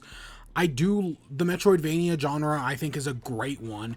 And, it's weird because people always, like, I've been, every once in a while you'll see, like, an article, like, should Metroidvanias be called Metroidvanias? And it's like, yes, they should be called Metroidvania. Metroidvania is a great name. And the argument's always like, oh, well, it takes all this understanding to know what it means. You can literally look it up. I can just search the word Metroidvania and find out what it means in a single Google search. It's not that fucking hard. And Metroidvania is, because whenever people are like, oh, well, we should stop using the term Metroidvania, it's like, okay, what's your alternative? And it's always just like exploration. It's always like exploration action game or some bullshit like that. And it's like, no. Exploration, or I'm just using exploration action as like an example. There's been other examples. That tells me nothing. Any game title that uses either the words action or adventure tell me fucking nothing about a game. I would rather have 100 games that are like Souls-like or roguelike or Metroidvania or what's another good example? I can't think of one. That, is where it's like, hey, the genre was named after a game, then I would just have generic action-adventure game. because action adventure tells you fucking nothing. The one that I totally agree with though is so for games like Bayonetta and Devil May Cry, somebody suggested the name that the industry was using was a character action game. Fucking terrible name.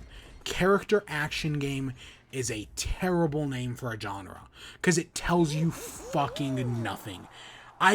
Character action could literally describe anything. We could be playing character action game right now. That's how fucking nebulous of a name it is. And then I think Yahtzee Croshaw of Zero Punctuation suggested Spectacle Fighter, right? For games like Devil May Cry and Bayonetta. And it's like, yep, that tells me everything. That, right, it's a fighting game with spectacle. Or it's a game, right, it's a game that has fighting and is about spectacle. Spectacle Fighter, great name for the genre. And it's the name I've used ever since he suggested it. But yeah, I will always stand by Metroidvania, especially because a lot of the alternatives are fucking terrible. And Souls-like, if we think of a better name for a Souls-like, I'm down for it. But so far, nothing. And same thing with roguelite and roguelike.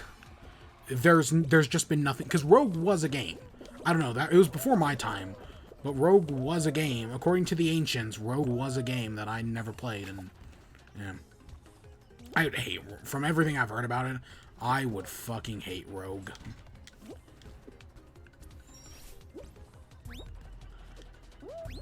But yeah, Metroidvania, great genre. Again, I think Super Metroid and Hollow Knight are the two exemplaries of it.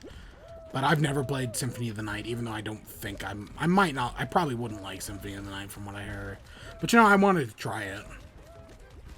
And then they never released it, even though Simon Belmont and Richter Belmont were announced to be coming to Smash Bros.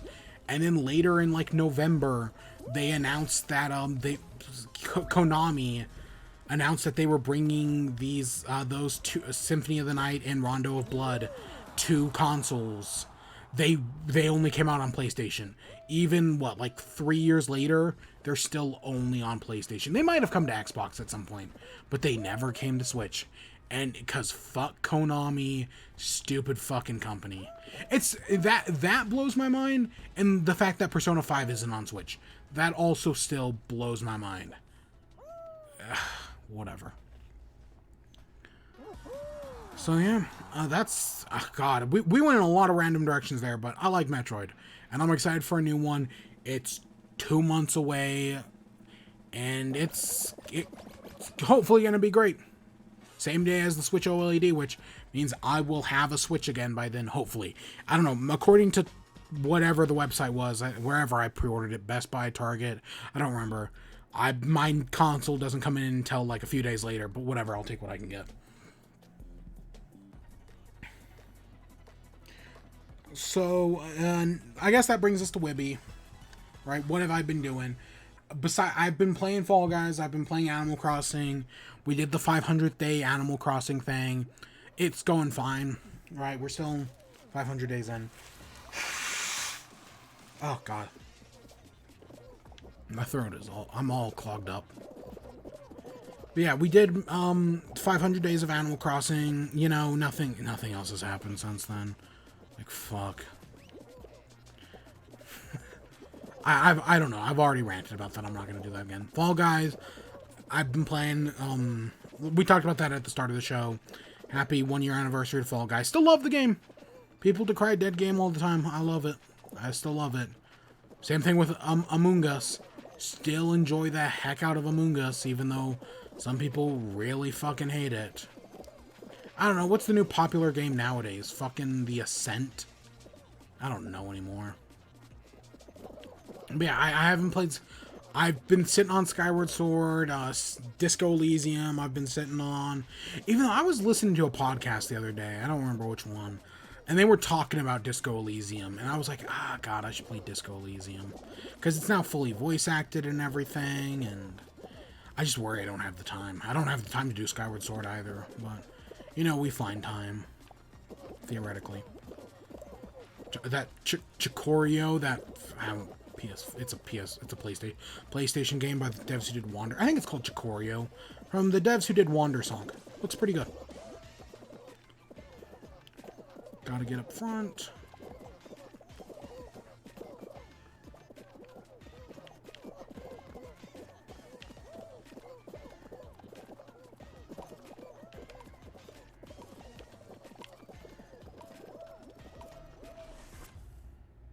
Our entire team went by, but we got fourth.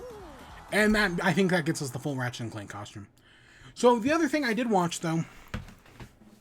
So while I have not been, while I haven't been playing video games, I did sit down to watch some TV. Not some anime. I did not watch anime, even though... Yeah, no, I just didn't watch any anime this week. Wow, that surprised me. No, instead, I've been seeing tweets for the past few days. I'd been seeing, at the time, it was, what? I think this was Monday. So, yeah. I'd been seeing tweets over the weekend about a new show called Centaur World on Netflix. And I was like, ooh, that's okay. I kept seeing tweets about it and how good it was, you know, from a few artists and whatnot, from a few, like, creators I like. And I was like, you know, maybe there's something to this. And it's on Netflix, and I looked it up, and it was like 10 episodes. And I was like, yeah, sure, I'll check out this Centaur World. Sure, let's see what this is about. And, how do I describe this show? It's kind of like...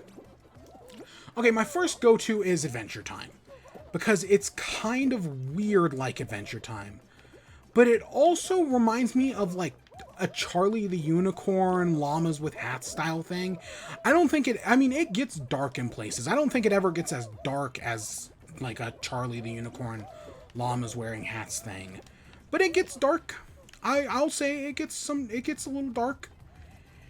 But I think this is a good show.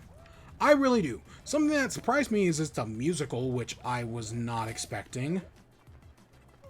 But yeah, this adventure, because it reminds me of Adventure Time, because like it starts off and there's like this war going on, and our main character Horse, who just goes by Horse, which is, you know, that's me as an inexperienced hack. That's how I name characters, you know.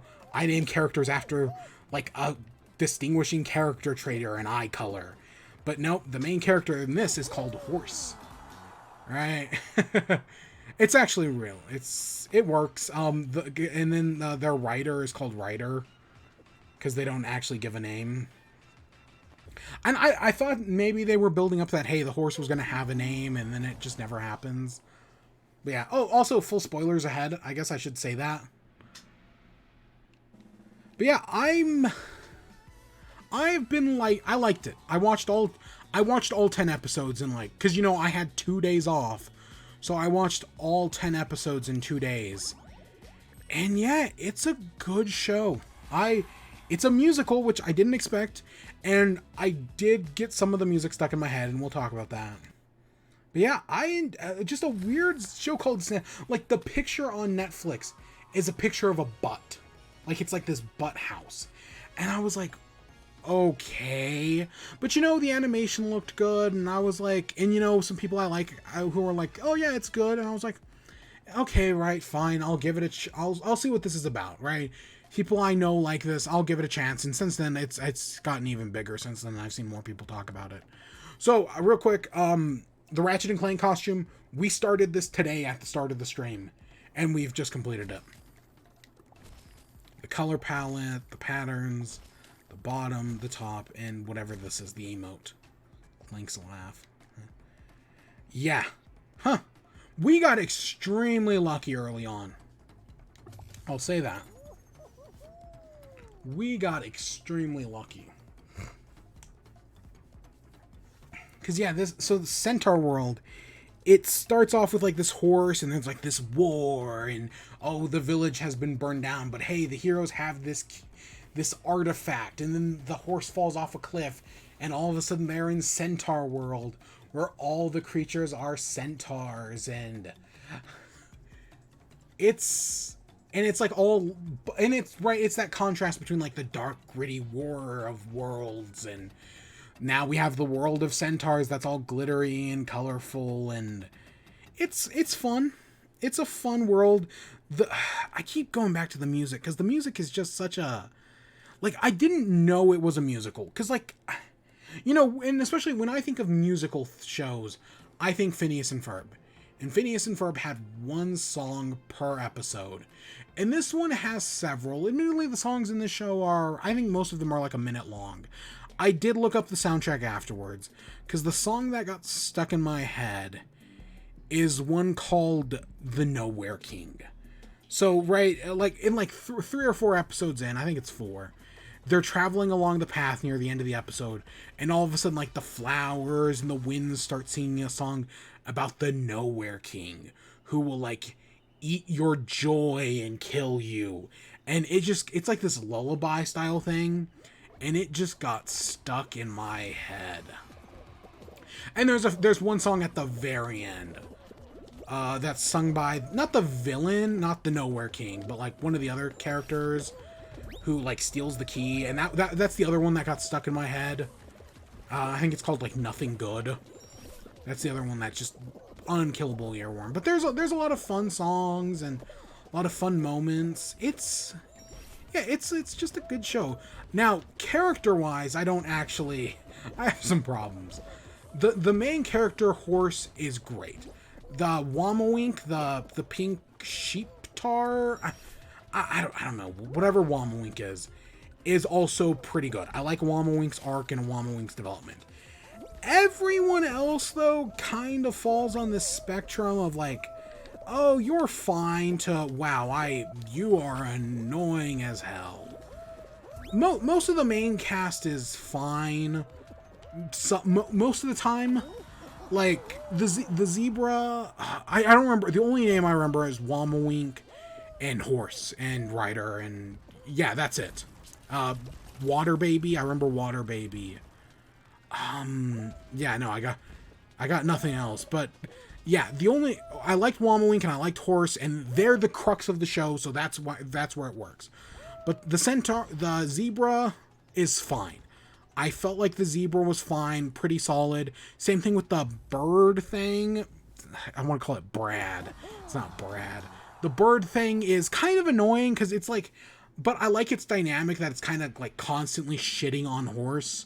But there's like the secret like admiration to Horse that occasionally comes out. That's some good stuff. The zebra is kind of vain, but that also works, especially when they do there's an episode that kind of parodies Cats, the musical. And that episode works really well, and that one's fun. And then there's some of the other characters. The tummy horse. Or, is it even a horse? Is it like an antelope? I don't know what it is. But the one with the tummy portal is, like, they're is it kleptomaniac where they steal stuff? Right? They are stealing stuff constantly. And some of it pays off. Like, there's this tree person. God, I remember this name, Jebri. And it's like constantly talking about how cold it is and how it wants its jacket. And then in the final episode, it's revealed that the horse has the jacket, even though Jebri never gets their jacket back, which was kind of dumb. Like, I was like, come on, pay that.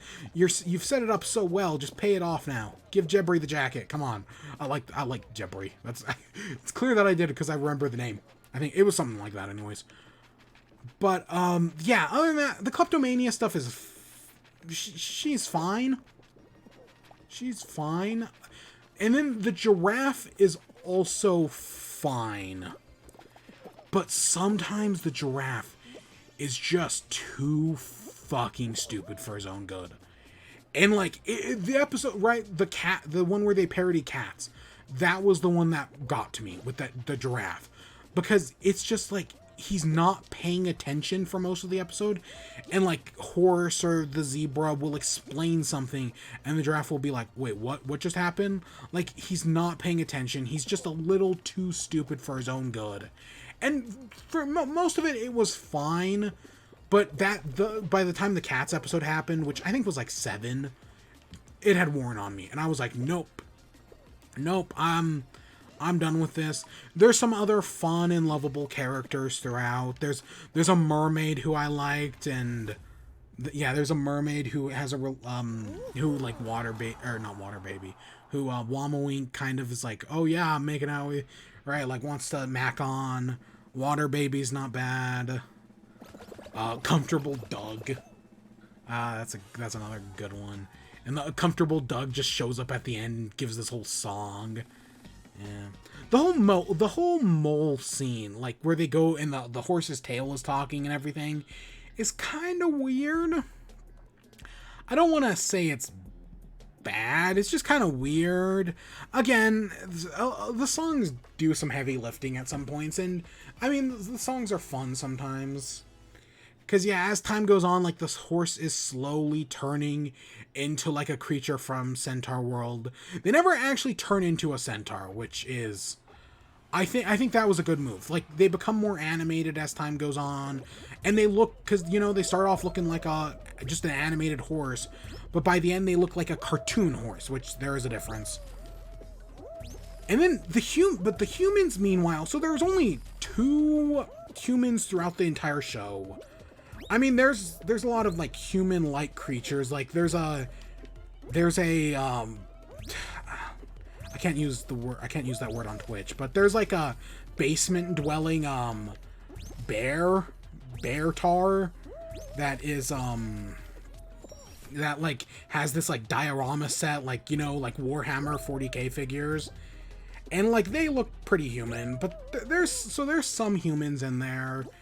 So there are some, like, centaurs that are, like, the giraffe one has, like, a human torso, but a giraffe neck, and then a humanish head. Whereas Wamawink is, like, a pink sheep thing that just looks like a pink sheep thing with extra arms. I don't really understand how the bird works, and its handsome face, and its legs, and... Because its legs look like bones to me, personally. Yeah. But yeah, there's 2 humans. There's Ryder, and then there's...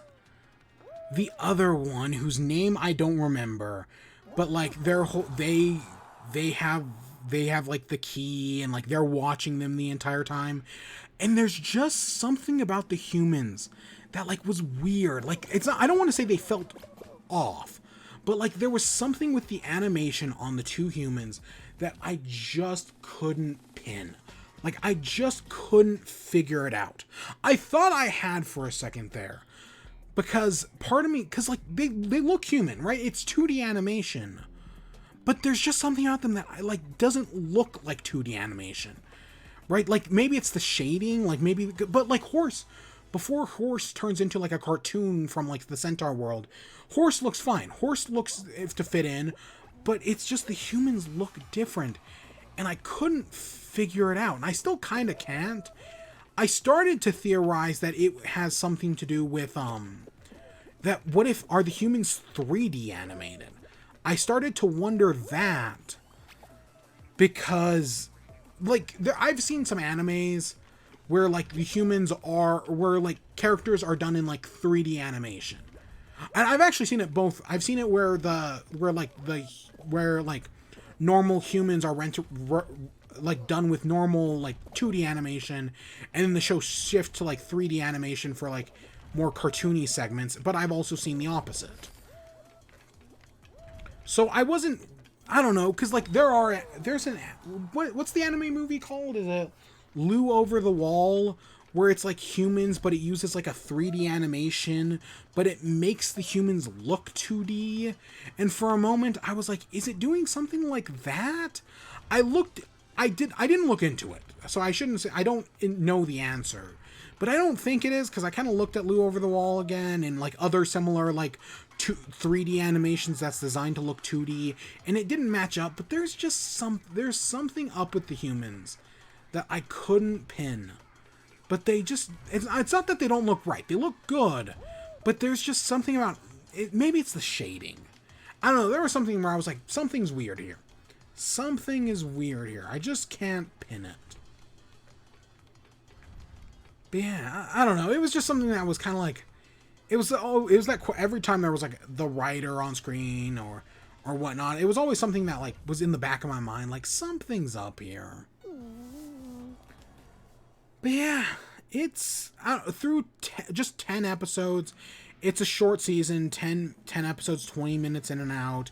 It's a very standard plot, right? They're just following it's the Rainbow Road. Not the yellow brick road, the rainbow road, and they come across threats and obstacles as they go. The horse learns lessons, Wamawink learns lessons. The other characters don't really... It's mostly just those two, with occasional moments shined on the others. But again, the stuff with Horse and Wamawink are so good. There's a flashback sequence that's just handled really well. And that's like in like the second or third episode. Probably the fourth episode now that I'm thinking about it. I don't know. It's very early on. It's done really well. And I don't know. Those were the characters I like. Horse and Wamawink, I was totally in on. I was totally buying everything they were selling. And yeah, and the show ends on... It's not really a cliffhanger per se, but like throughout the entire show, there's like, you know, modern day cartoons, you know, you can look all light and friendly, but you need to have like some sort of like deeper subplot going on or some like deeper, darker thing. Adventure Time, for example, had the whole premise that, hey, guess what? This world is a post-apocalyptic nuclear war world. Yeah, it's kind of something like that here, where like there's this war going on in the human world. And yet they're fighting off minotaurs, which are like, you know, which were at war with the centaurs at one point. And there's all these hints that like centaurs and humans were to work together at one point to fight off the minotaurs. But now the minotaurs are all in the human world for some reason. Even though in like the first episode, the tummy portal one references like the monsters they're fighting, even though that never comes up again until like the final episode. But yeah, there's this whole war that, because like in the first episode they're like trapped in a bubble because Wamawink's trying to keep everyone safe, because you find out horrible things have happened to her, and it might be related because in all like the murals of Centaur World, all the centaurs look like Wamawink's people. So like there's something going on there. And yeah, so, and of course, by the end of the season, they've opened the portal up so the worlds are connected, so now they can go back and forth. But in the process, they've unleashed the Nowhere King, or this show's Lich, who at least looks to be more promising than Adventure Time's Lich, who just, you know, turned into a giant baby after like 10 seasons.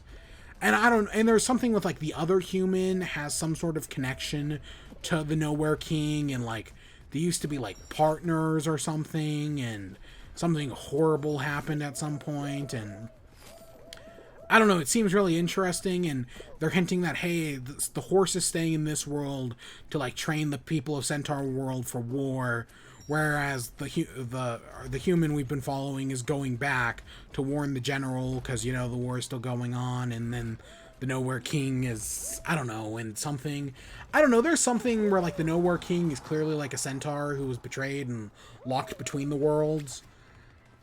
And it's, I don't know, it's, I don't think, like, I don't want to make the mistake that I did with Infinity Train, where I was like, something greater's going on here, and then it was like, no, it really isn't. It's just that this is just a really good show that's talking about depression and anxiety and whatnot, and there isn't really that much, like, and that's not, like, when I'm saying, like, Infinity Train, at least I never saw it past the first season. But at least based on the first season, I was like, oh, there's something deeper going on here. And there really wasn't. Maybe that happened in later seasons, but it never seemed like there was. Instead, it was just a really good show about that. Because you don't always need these, like, deep, complex things. But the way the show is written, there's clearly some sort of deeper, complex thing going on here that they're going to pay off next season. And yeah, no, I'm totally down for another season of this. I enjoyed it. I enjoyed it. I love the music. I've been listening to the soundtrack, at least parts of it, you know. I can't. Some of those songs are very situational. A lot of reprises, but yeah. I needed something to break Sayonara Wild Hearts off my radar, which is what I've been listening to since, June? So yeah, that's Centaur World. Really good. Go give it a watch. It's on Netflix. Finally, a reason for me to use fucking Netflix again, which I just never do anymore. Like, I don't even know why I have Netflix. Just to watch, that He-Man reboot I'll get to eventually. I'll get to it. I don't know. I just don't have time. She-Ra, which I've been meaning to watch for freaking years now. So yeah, that's Centaur World. The other thing I've been watching is Suicide Squad, or the James Gunn's The Suicide Squad, which I sat down and watched on yesterday. It came out yesterday night, and I immediately, like, not the second it went up, but like a few hours later, I saw it went up, and I was like, no, I'm gonna go watch this right now. And I enjoyed it. I don't want to go into spoilers on this one, because, you know, it just came out yesterday. I know Centaur World's also pretty recent, but yeah. So I maybe we'll go into spoilers at the end, but I kind of don't want to, so we'll see. But yeah, I enjoyed The Suicide Squad. It's definitely a lot better than the Warner Brothers Suicide Squad that they stole from David Ayer and made into a terrible movie. One of the worst superhero movies of all time. But I've seen The Suicide Squad, this James Gunn one, like, touted as the best superhero movie of all time. I think on Rotten Tomatoes or whatever, it is rated the highest. It's the highest rated superhero movie of all time, with like a 99% or whatever. I would not go that far. I think it's good. I don't know. You know, something I've been thinking about, and I've been trying to think back. A lot of people are like, oh, James Gunn writes these, like, amazing comedies and whatnot. But I laughed a few times. There's one joke that almost had me in tears. It was really good. But for the most part, I was like, this isn't really that funny. Right? Like, I'm enjoying it. I'm having a good time. It's a well-made movie. But I didn't really think it was that funny. And then I tried thinking back to the Guardians of the Galaxies, and I'm like, they're good. They have their funny moments. But they're not, like, the funniest movies I've ever seen or anything.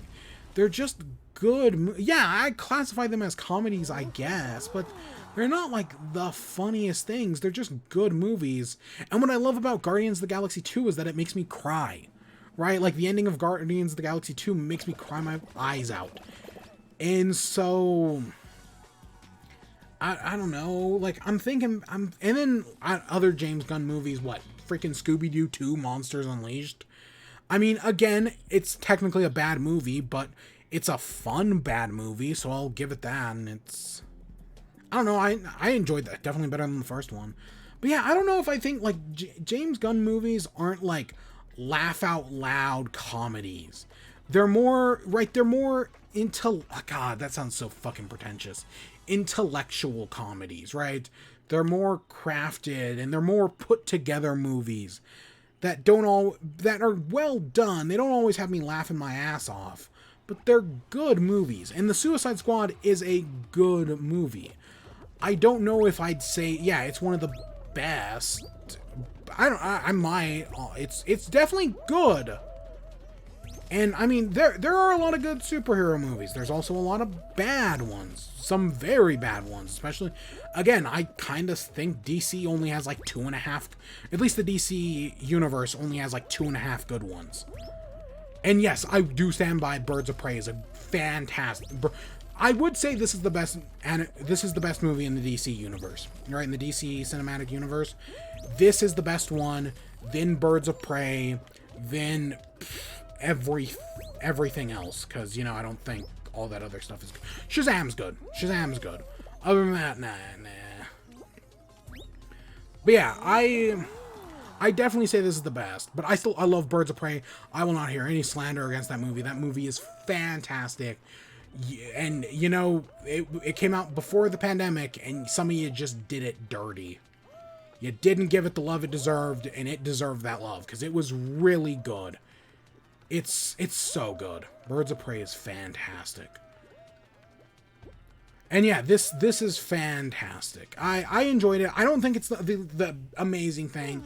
I'd still probably watch some of the Marvel stuff, like, you know, some of my favorite Marvels, like Civil War or Infinity War before this. But that doesn't mean I don't enjoy this. I just don't think it's right. I'm not putting it as high as the other, or like some of the other people will, but I definitely still put it high up there, especially for like everything else DC has done. Because, ugh. But yeah, no, it's a solid movie. It's hard to talk about it without spoiling it. But yeah, it's just an all around. It's James Gunn doing what he does. It's good. If I had an actual like complaint to pick out, the pacing, it felt long.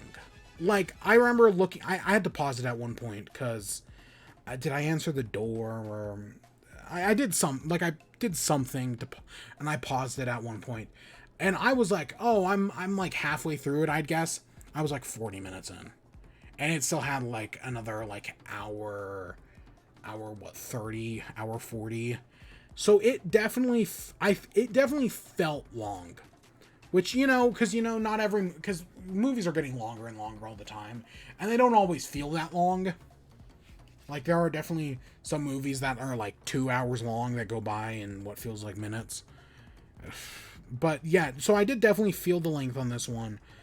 But that's not a bad thing. That's not a bad thing. That's not always a bad thing. I mean, there are definitely some slower moments, but there are a lot of good moments. There's a lot of funny moments. There's a lot of subversion of expectation. It's just good. It's not perfect, but it's good. It's really good, as a matter of fact. Of course I recommend it. I mean, I watched it on HBO Max. You can go see it in theaters, I guess. I mean, this Delta variant shit's getting pretty bad. So I'm not. I was actually considering going to see it in theaters, but because this Delta variant shit has gotten so bad, I don't think I will. Because like I haven't seen Jungle Cruise yet. Still haven't seen Space Jam, but I don't plan to. I mean, I might get around to it sometime this weekend, but I don't plan to at the moment. But yeah, Suicide Squad. It's good. It's got its comedic moments. It's got everything. It's violent. I mean, I know people are gonna like that it's violent and it pulls it off pretty well. Like it doesn't feel too jarring or anything. It's excessive, but it's done in a good way. It's got heart it's violent and excessive when it needs to be, but it's got heart and endearment when it needs it as well. It's just a good James Gunn script. What can I say? What can I say? It's good. I don't think it's perfect, but it's good. I don't know. Part of me, I'm worrying that I'm fighting an uphill battle here. I might not be. I might not be fighting an uphill battle here. But I don't know. I have my feelings. But yeah, I liked it. I guess should I do some, let's do some quick spoilers. Give me a minute.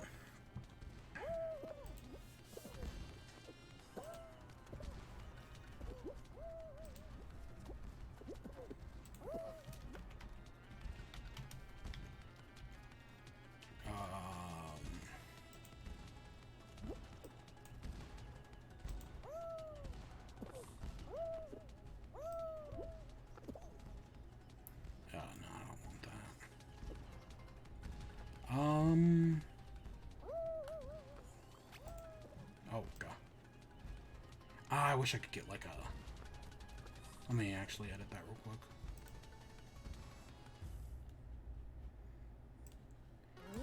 Yeah, give me a black background, sure. Actually, what if I just do that?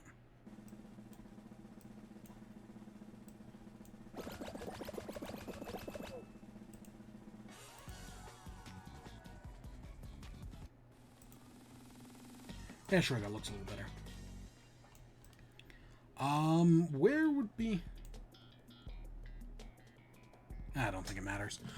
So, spoilers, real quick, just quick spoilers. At the start of the movie, so you're introduced to, like, this Suicide Squad or whatnot.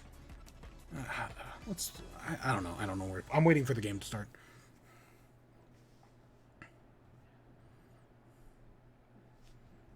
Okay, let's put it down here. So at the start of the movie, you're introduced to like the Suicide Squad, and you've got like this racquetball guy whose name I don't remember, Pete Davidson, Weasel, all these other characters, and they're sent on their mission to like invade the beach or whatever. And then immediately all of them die except for Harley Quinn and Rick Flag. Which is admittedly it's a moment we kind of saw coming, because the movie had like such a big cast, and it was like there's no way they're doing all of these characters, right? There's got to be something going on here. And, you know, from what I understand, most Suicide Squads have that one, like, character who, like, usually dies early on.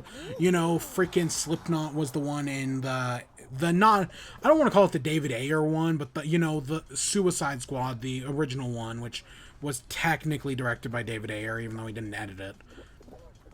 Right, like you had Slipknot, and in this one, no, they just kill off basically they introduce all these characters at the beginning, and then they just kill them all off, and instead leave our last few characters, which are Idris Elba, who is basically it's very similar to Will Smith's character. He's Bloodsport, which is, they're doing something very similar to Deadshot. Of course, when I mean that, it's like setup-wise, like, you know, Deadshot had his daughter that he loves, and he gets arrested because of her, but he loves her, and he's doing everything for her. And this one, Idris Elba and his character and his daughter are a lot more on the rough, but he still cares about her, and he still, like, wants to fight. And, like, the whole reason he's doing everything is to, like, keep his daughter out of jail, because Waller is threatening to send her to supervillain jail. So yeah, that's his that's his kind of motivation to do what he wants. And yeah, it's done differently than Will Smith. And Idris Elba is still an amazing actor, one of the best. He's fantastic. I mean, he's the one good thing about that Hobbs and Shaw movie, which, yeah, he does fantastic. And of course they play him differently. Like in this, he has like these guns that he just like pulls out and he makes, and that's kind of cool. There's Peacemaker, who's John Cena's, right? He's the patriotic one who's so obsessed with peace, he'll kill as many people as needed to breach it.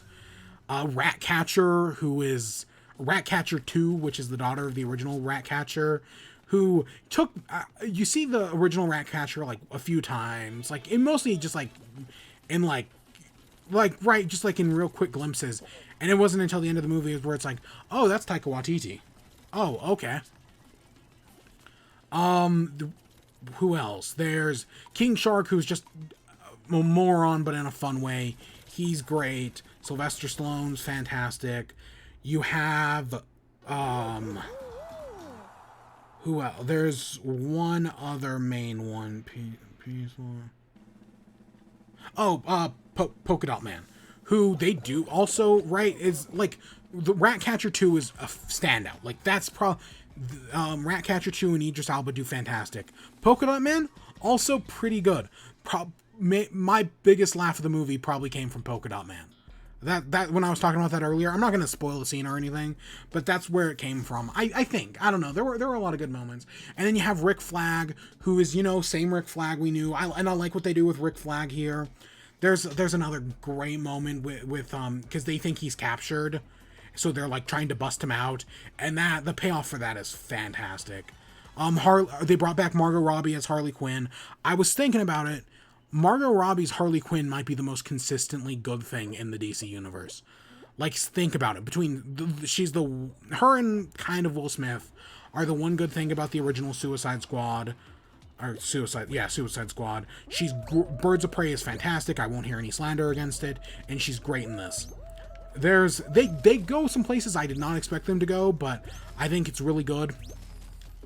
And yeah, and then those are the two returning cast. They bring back a Boomerang as well, and he dies off in the first like 10 minutes or whatever. So yeah, that's really good. And yeah, it's just you've got a good cast, right? John Cena, Idris Elba, Margot Robbie's not in the like whole thing, but she definitely has a role in this and does a good job. And yeah, there's just a lot of good moments. There was one I wanted to highlight. There's some I wanted to highlight. I know we're talking spoilers here, but I'm still kind of hesitant. So, okay, this was given away in the trailers, which it kind of sucks that they gave this away in the trailers. So the entire time they're working towards destroying this place called Jotunheim. And because there's something in Jotunheim that they give away actually very early. What's in Jotunheim, they give away very early on in the movie. That it's Starro the Conqueror. And so as you're going through the movie, you learn about, right, the whole thing going on with Starro. And then you actually see Starro, and it's gross. It's fucking, this movie, like, the movie's bloody, and it's mostly good, right? The bloodiness of the movie works, and it has its moments. But it's also kind of, like, gross, and I didn't always love that. It's fine. It does the movie fine, but I would, especially, like, once you get to the Starro stuff, I'm like, ugh. There's some moments where I'm like, did they have to tone this down a little bit? Like, did they get too violent or too bloody? Because, you know, there are famous moments like the Mortal Kombat movie or Event Horizon where, like, the movie was too gory and, like, they had to tone it down. I kind of wonder if maybe Gunn was asked to do the same thing here. And Gunn's directing is, like, fantastic. Like, sometimes, like, getting directors like him, just, like, doing these artistic moments. Like, there's one scene where Peacemaker is fighting somebody, and his, like, helmet's on the ground, and the entire fight, and, like, at least the first half of the fight, is all just, like, looking at the reflection of the fight in his helmet. And it's like, that's very clever. That's well done. And yeah, there's just a lot of little moments like that that are really well done. And yeah, I enjoyed it. Viola Davis is also back as Amanda Waller and does a fantastic job in the role. Cause so it's Amanda Waller, and she's at the offices leading the Suicide Squad and everything, but she's got like this staff around her that that remind me of all the people from Cabin in the Woods. That would be probably the most apt comparison, is that like all the people who are like helping the Suicide Squad for like from like a US government side are all like the people arranging the stuff in Cabin in the Woods. And they're great. They're like the movie starts off with them betting who's going to die first. That's a great opening for this thing. Right, they're a lot of fun, and they definitely get their moment to shine as well, as does Amanda Waller. And yeah, it's just you got a good cast for this movie. You've got tons of good moments. I enjoy it. Is there? We're talking spoilers, but I'm kind of going light. I don't want to give away like scenes and certain moments, but there are a lot of good ones. I guess ending spoiler, I guess. So, I guess this will be the last big one. Is at the end of the movie, so Rick Flag finds out that the Starro the Conqueror has been entirely funded by the U.S. Right, like the U.S. government captured the original Starro. They're the ones who like sent it here to this island to like experiment on it and everything. Everything going on with Starro has been entirely their fault. And Rick Flag is like, no, we have to tell the people about this. And then Peacemaker reveals that he's been on a double mission to make sure that nobody finds out. That when they destroy Jotunheim, that information goes with them. Which is a good twist, right? That they don't have like just one mission. That's a good moment. I'm glad that's there. So they fight. And then at the end, so Rick Flag dies. But Ratcatcher is able to get the information, bring it to Bloodsport, Idris Elba, and then they use it to like negotiate against Waller. Like, hey, if you kill any of us, right, set up a dead switch. If you kill any of us, all this information leaks out, so we're free, right? Which is another great Suicide Squad moment where they have their freedom. They complete the mission, but they also kind of cheat Amanda Waller to gain their freedom. That's another great moment. I love that. That's just another the twist, and then the execution on it on top of that. Fantastic. And yeah, because there's a lot of setups in this movie. There's a lot of payoffs as well. The only thing that didn't get paid off, which I'm kind of glad it didn't, was at one point, as the building's exploding, Idris Elba like grapple hooks onto something and slams into a wall. And he's got like this really cool helmet that like has like, that's right, it's just really cool, and it gets destroyed, and the little baby Starro the Conquerors attach themselves to people's faces, and with his helmet destroyed, I was like, oh, he's gonna get one of the face huggers tapped onto him, right? That's where they're going with this. Nope, he doesn't. Which I guess is set up in subversion of expectations, but I'm glad they did it. I'm glad they subverted those expectations, because it would have sucked to have seen Idris Elba die. And that's like... Because, yeah, there are characters you expect to, like, early on you see a lot of death, right? Basically the entire first team dies except for, again, 2 of them. So it's like, oh, well, as time, when you get to the actual, like, the real squad, it's like, okay, less of them are going to die because we started off with all this death. But no, a good half of the team or so dies along the way. So, like, it does happen. Like, they do definitely get killed. But yeah, so I think that was a good way of doing it. And yeah, oh god, all the stuff with King Shark, like, holy shit. That goes places, man. Some of it's more obvious than others, but no, he's an idiot, but he's a likable idiot. And yeah, it's just a really good movie. It's DC's best. I don't know if I'd say it's the best superhero movie of all time, but it's good. It's pretty good. And I recommend it. If you can go see it in theaters and you feel safe doing it, I guess so, but it's also on HBO Max. And yeah. And again, I'm totally all aboard the digital streaming future. I hate the separation of streaming services, but like if these companies were to actually just commit to it, I feel like everything would work out fine. They won't, but if they did, that'd be great. So yeah, those were the 2 things I did. I did finish Batman Beyond. I've been talking for the past few weeks, right, how I've never seen Batman Beyond, and since I'd finished Justice League, I've been slowly working my way through Batman Beyond, and I finished Batman Beyond, earlier this week. And yeah, it's great. It's a great show. You know, you take the premise of Batman in high school, and they fucking pulled it off. They showed it was possible. And it's done really, like, it's not like even for, like, being set in, like, the future, and, you know, they have all this, like, future slang, like, oh, what do they call everything? It's, oh, they don't call everything, it's not a div, it's not sleek. I don't know, they have a word for everything, like, in the future, oh, everything cool. I know he calls it's like a squidge is the bad stuff, but I know they have a word for it. But there are some really good moments, and yeah, I don't remember what their word for positive is. Fuck. I don't know, but they make it all work. Even like the stuff with Terry's girlfriend. Yeah, sure, he has his fights, you know. And I just watched Invincible, which was like a high school show, and him and his girlfriend have the fights, and it's very similar. And I actually like how both of them are done. But yeah, no, Terry and his girlfriend Dana fight, and yeah, it goes really well. Because, you know, they have their fights, they break up once or twice, but they also get back together, and it never dwells too much on the high school stuff. Like, yeah, there are the occasional high school bully. You know, there's that one villain who is like, it's now time for the most oppressed group of all to break the glass ceiling. Gamers.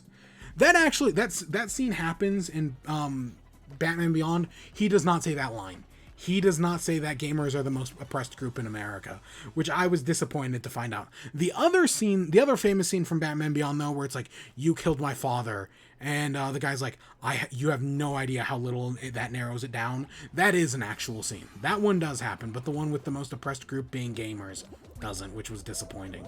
Because it would have been funny.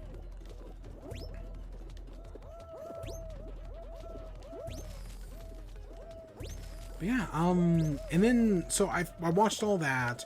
There's an episode where he joins the Justice League for a little bit, and you see Old Man Superman, and guess what's in that? Starro the Conqueror, which is pretty neat.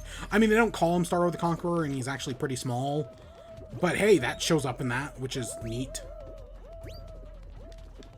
Right, that was a neat, to watch that episode, and then 2 days later, hey, boom, here's Starro and Suicide Squad. That's neat. But yeah, and yeah, the Justice League crossover episode's pretty fun, and I know Justice League has crossovers with Batman Beyond, which is why, or Justice League Unlimited, which is why I watched it before I started Justice League Unlimited, which I did start, and I watched the first, like, 2 or 3 episodes in. Justice League Unlimited starts off pretty strong. I mean, it starts off with for the what do you get the man who wanted it, who has everything, which is a fantastic thing, right? An Alan Moore, the adaptation of the famous Alan Moore comic. It's a fantastic episode. And yeah, but yeah, Batman Beyond, pretty good. I also watched the movie Revenge of the Joker, which I had seen. I'd never seen Batman Beyond, but I had seen Batman Beyond Return of the Joker or whatever. Still, the fucking flashback scene. Holy shit. It's so well done. And I know Epilogue comes in Justice League Unlimited as well, which is also very good. But yeah, I watched the Static Shock crossover again because, you know, I was there. I was like, I might as well. And I'll get to the Justice League ones eventually because there are several. But yeah, I watched the Static Shock one where Static goes to the future and rescues himself, which is fun. God, I love Static Shock. Because I Static Shock was like, I did Batman. And then, like, while I was doing Batman, I also did Static Shock. I multitasked. Way back, like, last year. God, I love Static Shock. Yes. That's my childhood right there. That's the show I loved. Oh, okay. I was like, that's a weird path.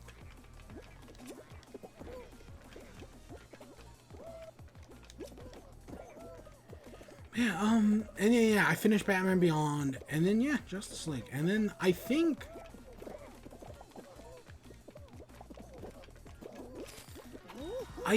that's it.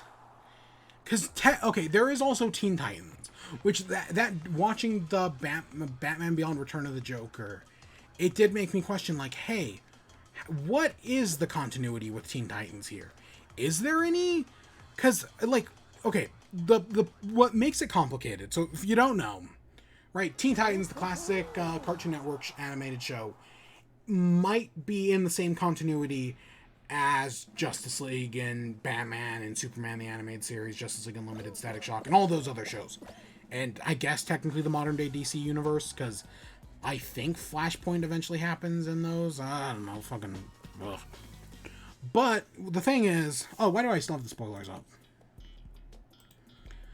The thing is, so in Batman Beyond Return of the Joker, right, Tim, you have Nightwing, the Dick Grayson. He goes on to do his own thing.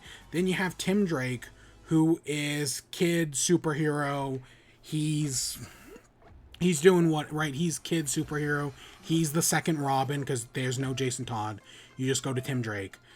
And then you have... Did everyone only have one tail? Ooh, that's not good. Don't go for mine, you idiots. But yeah, so right, he gets tortured and he eventually stops being Robin and he eventually retires and has a normal life before being possessed by the Joker again. But in Static Shock, which is released a few years later, I should say, in Static Shock, they mention that Robin left because he went to join the Teen Titans. So that begs the question, hey, what is he... Because Teen Titans was airing at that point while Static Shock. Meanwhile, Return of the Joker happens in, I think, 2000. So it's like 4 years later.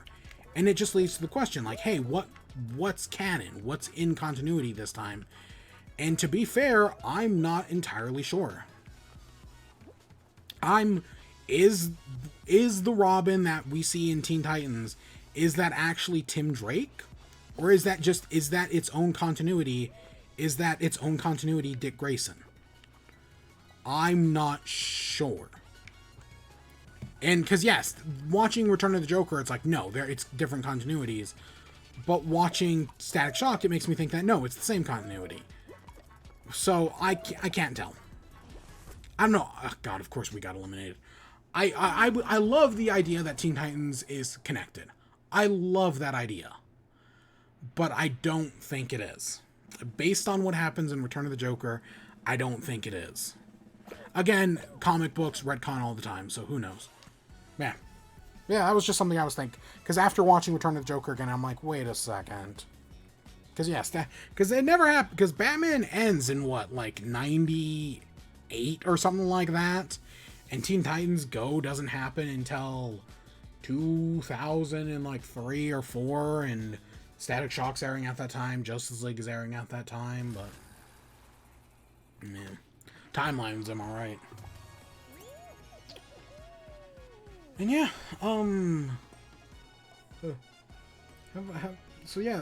have I done anything else? No. There's like so many things I need to watch. I want to watch that Space Jam. I know it's going to be bad. I know I'm going to hate it. I kind of want to watch it anyways. I want to watch... God, I haven't seen Bo Burnham's Inside yet. I haven't... I was going to watch it, and then something came up, and then I forgot about it for a little bit, and I was like, fuck. So I haven't seen it yet, and I really should. I don't know, there's all these shows I need to watch, and yet I just fucking picked up Centaur World just because. Like, I need to watch, like, the He-Man reboot that... I never watched the original He-Man, I should say. I think that's important for me to say. I've never watched it. But I mean, Mark Hamill's fucking Skeletor. Come on. I mean, he kills it as the Joker. Fuck, man. Just see him again in Revenge of the Joker. Ah, he's so good. But yeah, so I need to... I know people have... I've seen a lot of people complain about the He-Man reboot for, like, because, you know, it's feminism now. It's appealing to the SJWs. Because, fuck, man. Fuck these people. Remember when it was like, oh, these are... God, we were such fools back then. Many people still are. That, like, oh, the SJWs are ruining entertainment. And then those exact same people then voted for Trump for president. Like, that, like, I remember people... Armored Skeptic, Amazing Atheist, I don't remember, he changed his name later on, being like, oh yeah, these people are they're fighting the SJWs, the Anita Sarkeesians, and whatnot. And don't get me wrong, I don't care for Anita Sarkeesian. I'm not gonna defend that. And like, there's some things that were complained about back in the day that I still think have some valid complaints. And there's some stuff modern days that get complained about that have valid complaints. We talked about I Am Starfire a few weeks ago. Or like last week, I think, and yeah. That I've seen people be like, the SJWs are ruining our comic books. But it's like, and it's, I don't know, it's bad, but like, I don't know. And then, and it was like, oh, you used to listen to people like that. And then the election happened, and it was like, oh shit, this is why Trump got elected. I mean, like, I'm not saying they're the sole reason Trump got elected, as there are a billion factors, but, like, I see a very straight line from, like, the skeptic community straight to Trumpisms. I see a very straight line. What the heck is this Clank doing? Dodgeball. But yeah, so I don't know. But I've seen a lot of complaints with the new He-Man about that.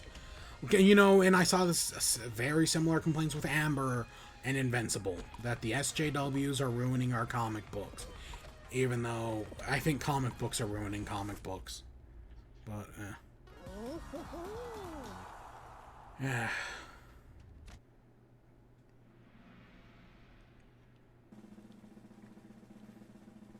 And then, you know what I need to watch after Justice League? I need to watch that Harley Quinn show. I've been seeing I think it's a comic page, spoiler, I guess, a comic page going around recently that looks like Harley Quinn and Poison Ivy got married.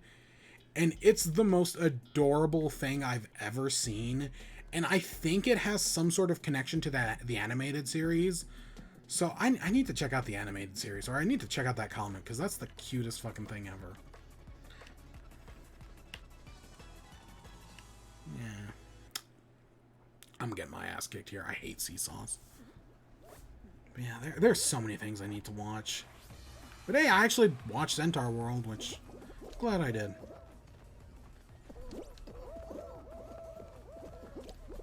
I guess that takes us into the outro. Sure. God, we talked about... We did an hour-long WIBE. I kind of figured that was going to happen.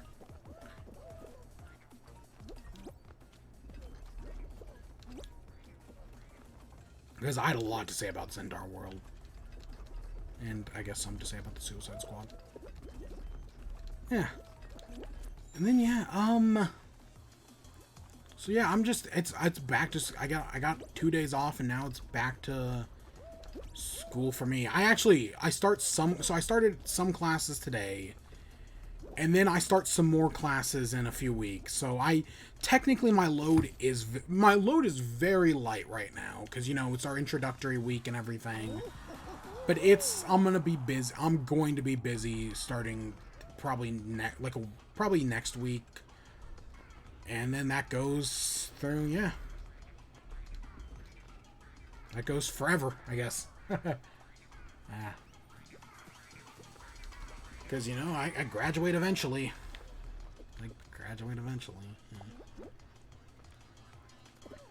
Yeah, I got some classes. So yeah, basically, I'm very light right now. Then next week, it's going to get a little busier. Then, starting in, like, late August, it's going to get busier. But everything should turn out fine.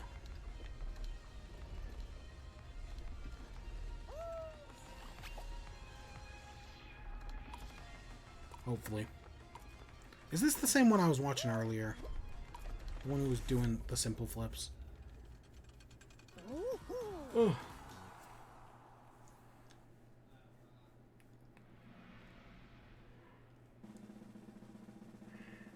Oh yeah, there's a Splunky costume this season. I did unlock it. I think it was like 20 something in the season pass. Very easy to get.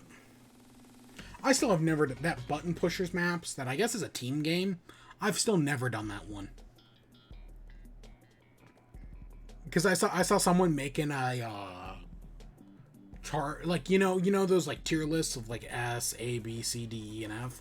I saw someone making one of those for Fall Guys, and it was like, I've never seen this map before. What is this map? I do not recognize this one. So yeah, something's up with that one's arm. Is that the Clink skin? It looks like it gives like robot arms. I should look at that, because that looks interesting.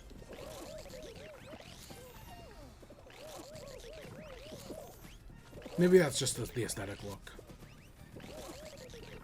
Ugh.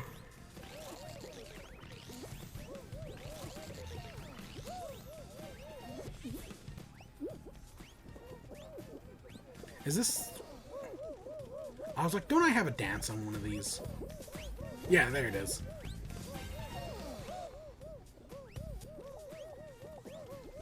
Flourish.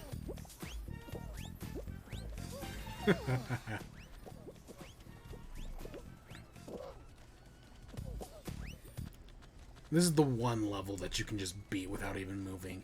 Even though I actually did have a few days ago, I had a very bad string of bad luck with this one.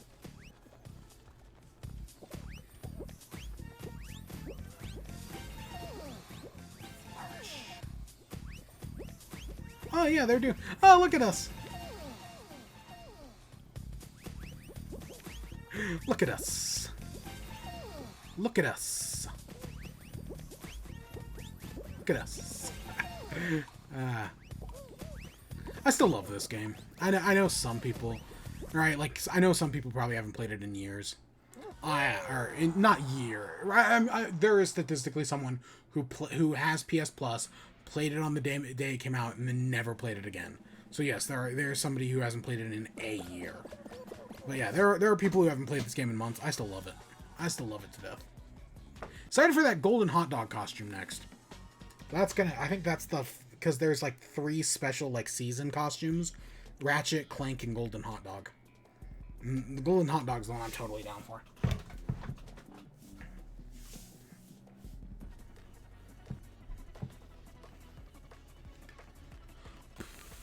Yeah.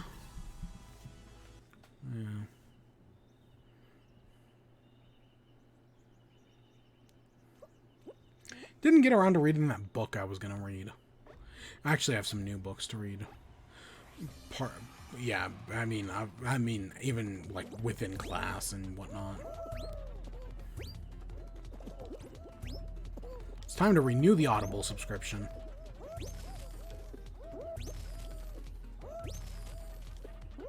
Yeah, there's a book I wanted to read that. I think it's 300 pages, so it'd take a minute. Oh, I didn't message this with okay, so earlier when we were talking about Centaur World, I forgot to mention. So well, it's a musical and a lot of the music is fun. For some reason, all I kept thinking about with the music was in Rick and Morty, season 2, episode 4. I think it's episode 4. The one with Total Recall, where with like all the imaginary characters. Right, you know the episode I'm talking about, right? With all like the Mr. Belvedere and Photography Raptor, Frankenstein's Monster, Ghost in a Jar, Hammer Eye, Amish, Cyborg, Reverse Giraffe, Mrs. Refrigerator, Wizard Baby, Baby Wizard, whatever it is, Pencil Vester. I could probably name more if you give me a second. Well, so in that episode, there's a point where Summer... Oh, we got eliminated. There's a point where Summer has her imaginary friends, and they go to Never Past Bedtime Land. Right? With Never Past Bedtime Land. And for some reason, when I first started watching Centaur World, all I could think of was that song, the Never Past Bedtime Land song. That's all I could think about. And it was like, oh my, it was driving me. Like, and even now, like, just thinking about Centaur World again, I've now started, like, doing the Never Past Bedtime Land song in my head again. Oh my gosh. And I meant to mention that earlier, and I just completely forgot. Because it's Never Past Bedtime Land. And at least it's not as bad as Fruity Land. So yeah, God, can you, in a single day, we just did the entire freaking thing. I am actually curious, we'll look at what that is in here in a second. Yeah, we got the entire it's just because we won that squad trios at the beginning. That's the only reason we did it. So I am curious. So it looks like that. We have the black and white, you know, we keep the face. Oh, here's the crown. Okay, so our hands just look like there's not actually anything up with our hands. They just kind of, I don't know. For a second there, it really did look like claws or something. And yeah, there's the happy birthday one. Not bad. There's some interesting patterns. Of course, I think this is the one I just normally use. I like that the crown changes colors. I think, like, depending on what it is and how... I think if you have one of the metal textures, it can actually turn metal, if I remember correctly. Do I have one of them? Oh, there it is. I think maybe you got to do a different layout with it, but... maybe it'll only stay black. I don't remember. Yeah, I guess it does. Ah, shame. I don't know. I think the crown is a neat thing. And it also looks like it falls off sometimes, or maybe that's just a clipping thing. Because I remember them tweeting that, like, it was a nightmare to implement. Yeah. Oh, I did buy the Ratchet and Clank eyes. Yeah. But nope, there's only one costume for me. Still don't have the pants. I have this costume, and I still don't have the pants to match it. Which is dumb as heck. Oh, there it is. There's the Clank one. It's not too bad. Again, I just don't really have a connection to Ratchet and Clank. Never. I have the game. I always meant to play it, and I just never did. Here it is. That's cute. That's cute. This glitch one from last season, though, was still my favorite. And then I'm still using the season 1 Jack in the Box. I never got anything else. Interface. Yep, still just dedicated donut. I almost bought donuts the other day. I haven't had a donut in months. I didn't. Well, I almost did. Yeah, I guess, God, I was going to end off, what, 10 minutes ago? Yeah, I guess that's where we should end off for the day. Next week we'll be back. I don't know if I'll have any more things to talk. At this, honestly, most days recently in chat have been me looking at news. Like, maybe I'll write down, like, 1 or 2 news stories along the week, and it's just me finding all the rest of the day of. I do not... Oh my god, I'm terrible. Like this week I had the Niantic Pokemon Go thing and the Switch sales. And that was all I had today, and like an hour before the show I wrote down all the others. Oh, and admittedly the Metroid anniversary thing doesn't count because I didn't find out it was the Metroid anniversary until today when everyone was posting it on Twitter, including Nintendo. But mostly a bunch of artists I follow. Yeah. Yeah, next week we'll probably be back in Fall Guys. I mean, maybe we'll do Mario Golf. Maybe, but if we don't, we don't. I'm totally down to be back in Fall Guys because I still love me some Fall Guys. I mean, I'm almost at 30 in the season pass, and I've still got 20 to go. So yeah, we definitely got some time. So yeah, but I don't know. Whatever works, whatever works. Yeah, for now, I hope you all enjoyed. Stay tuned for more. Until next time. Peace.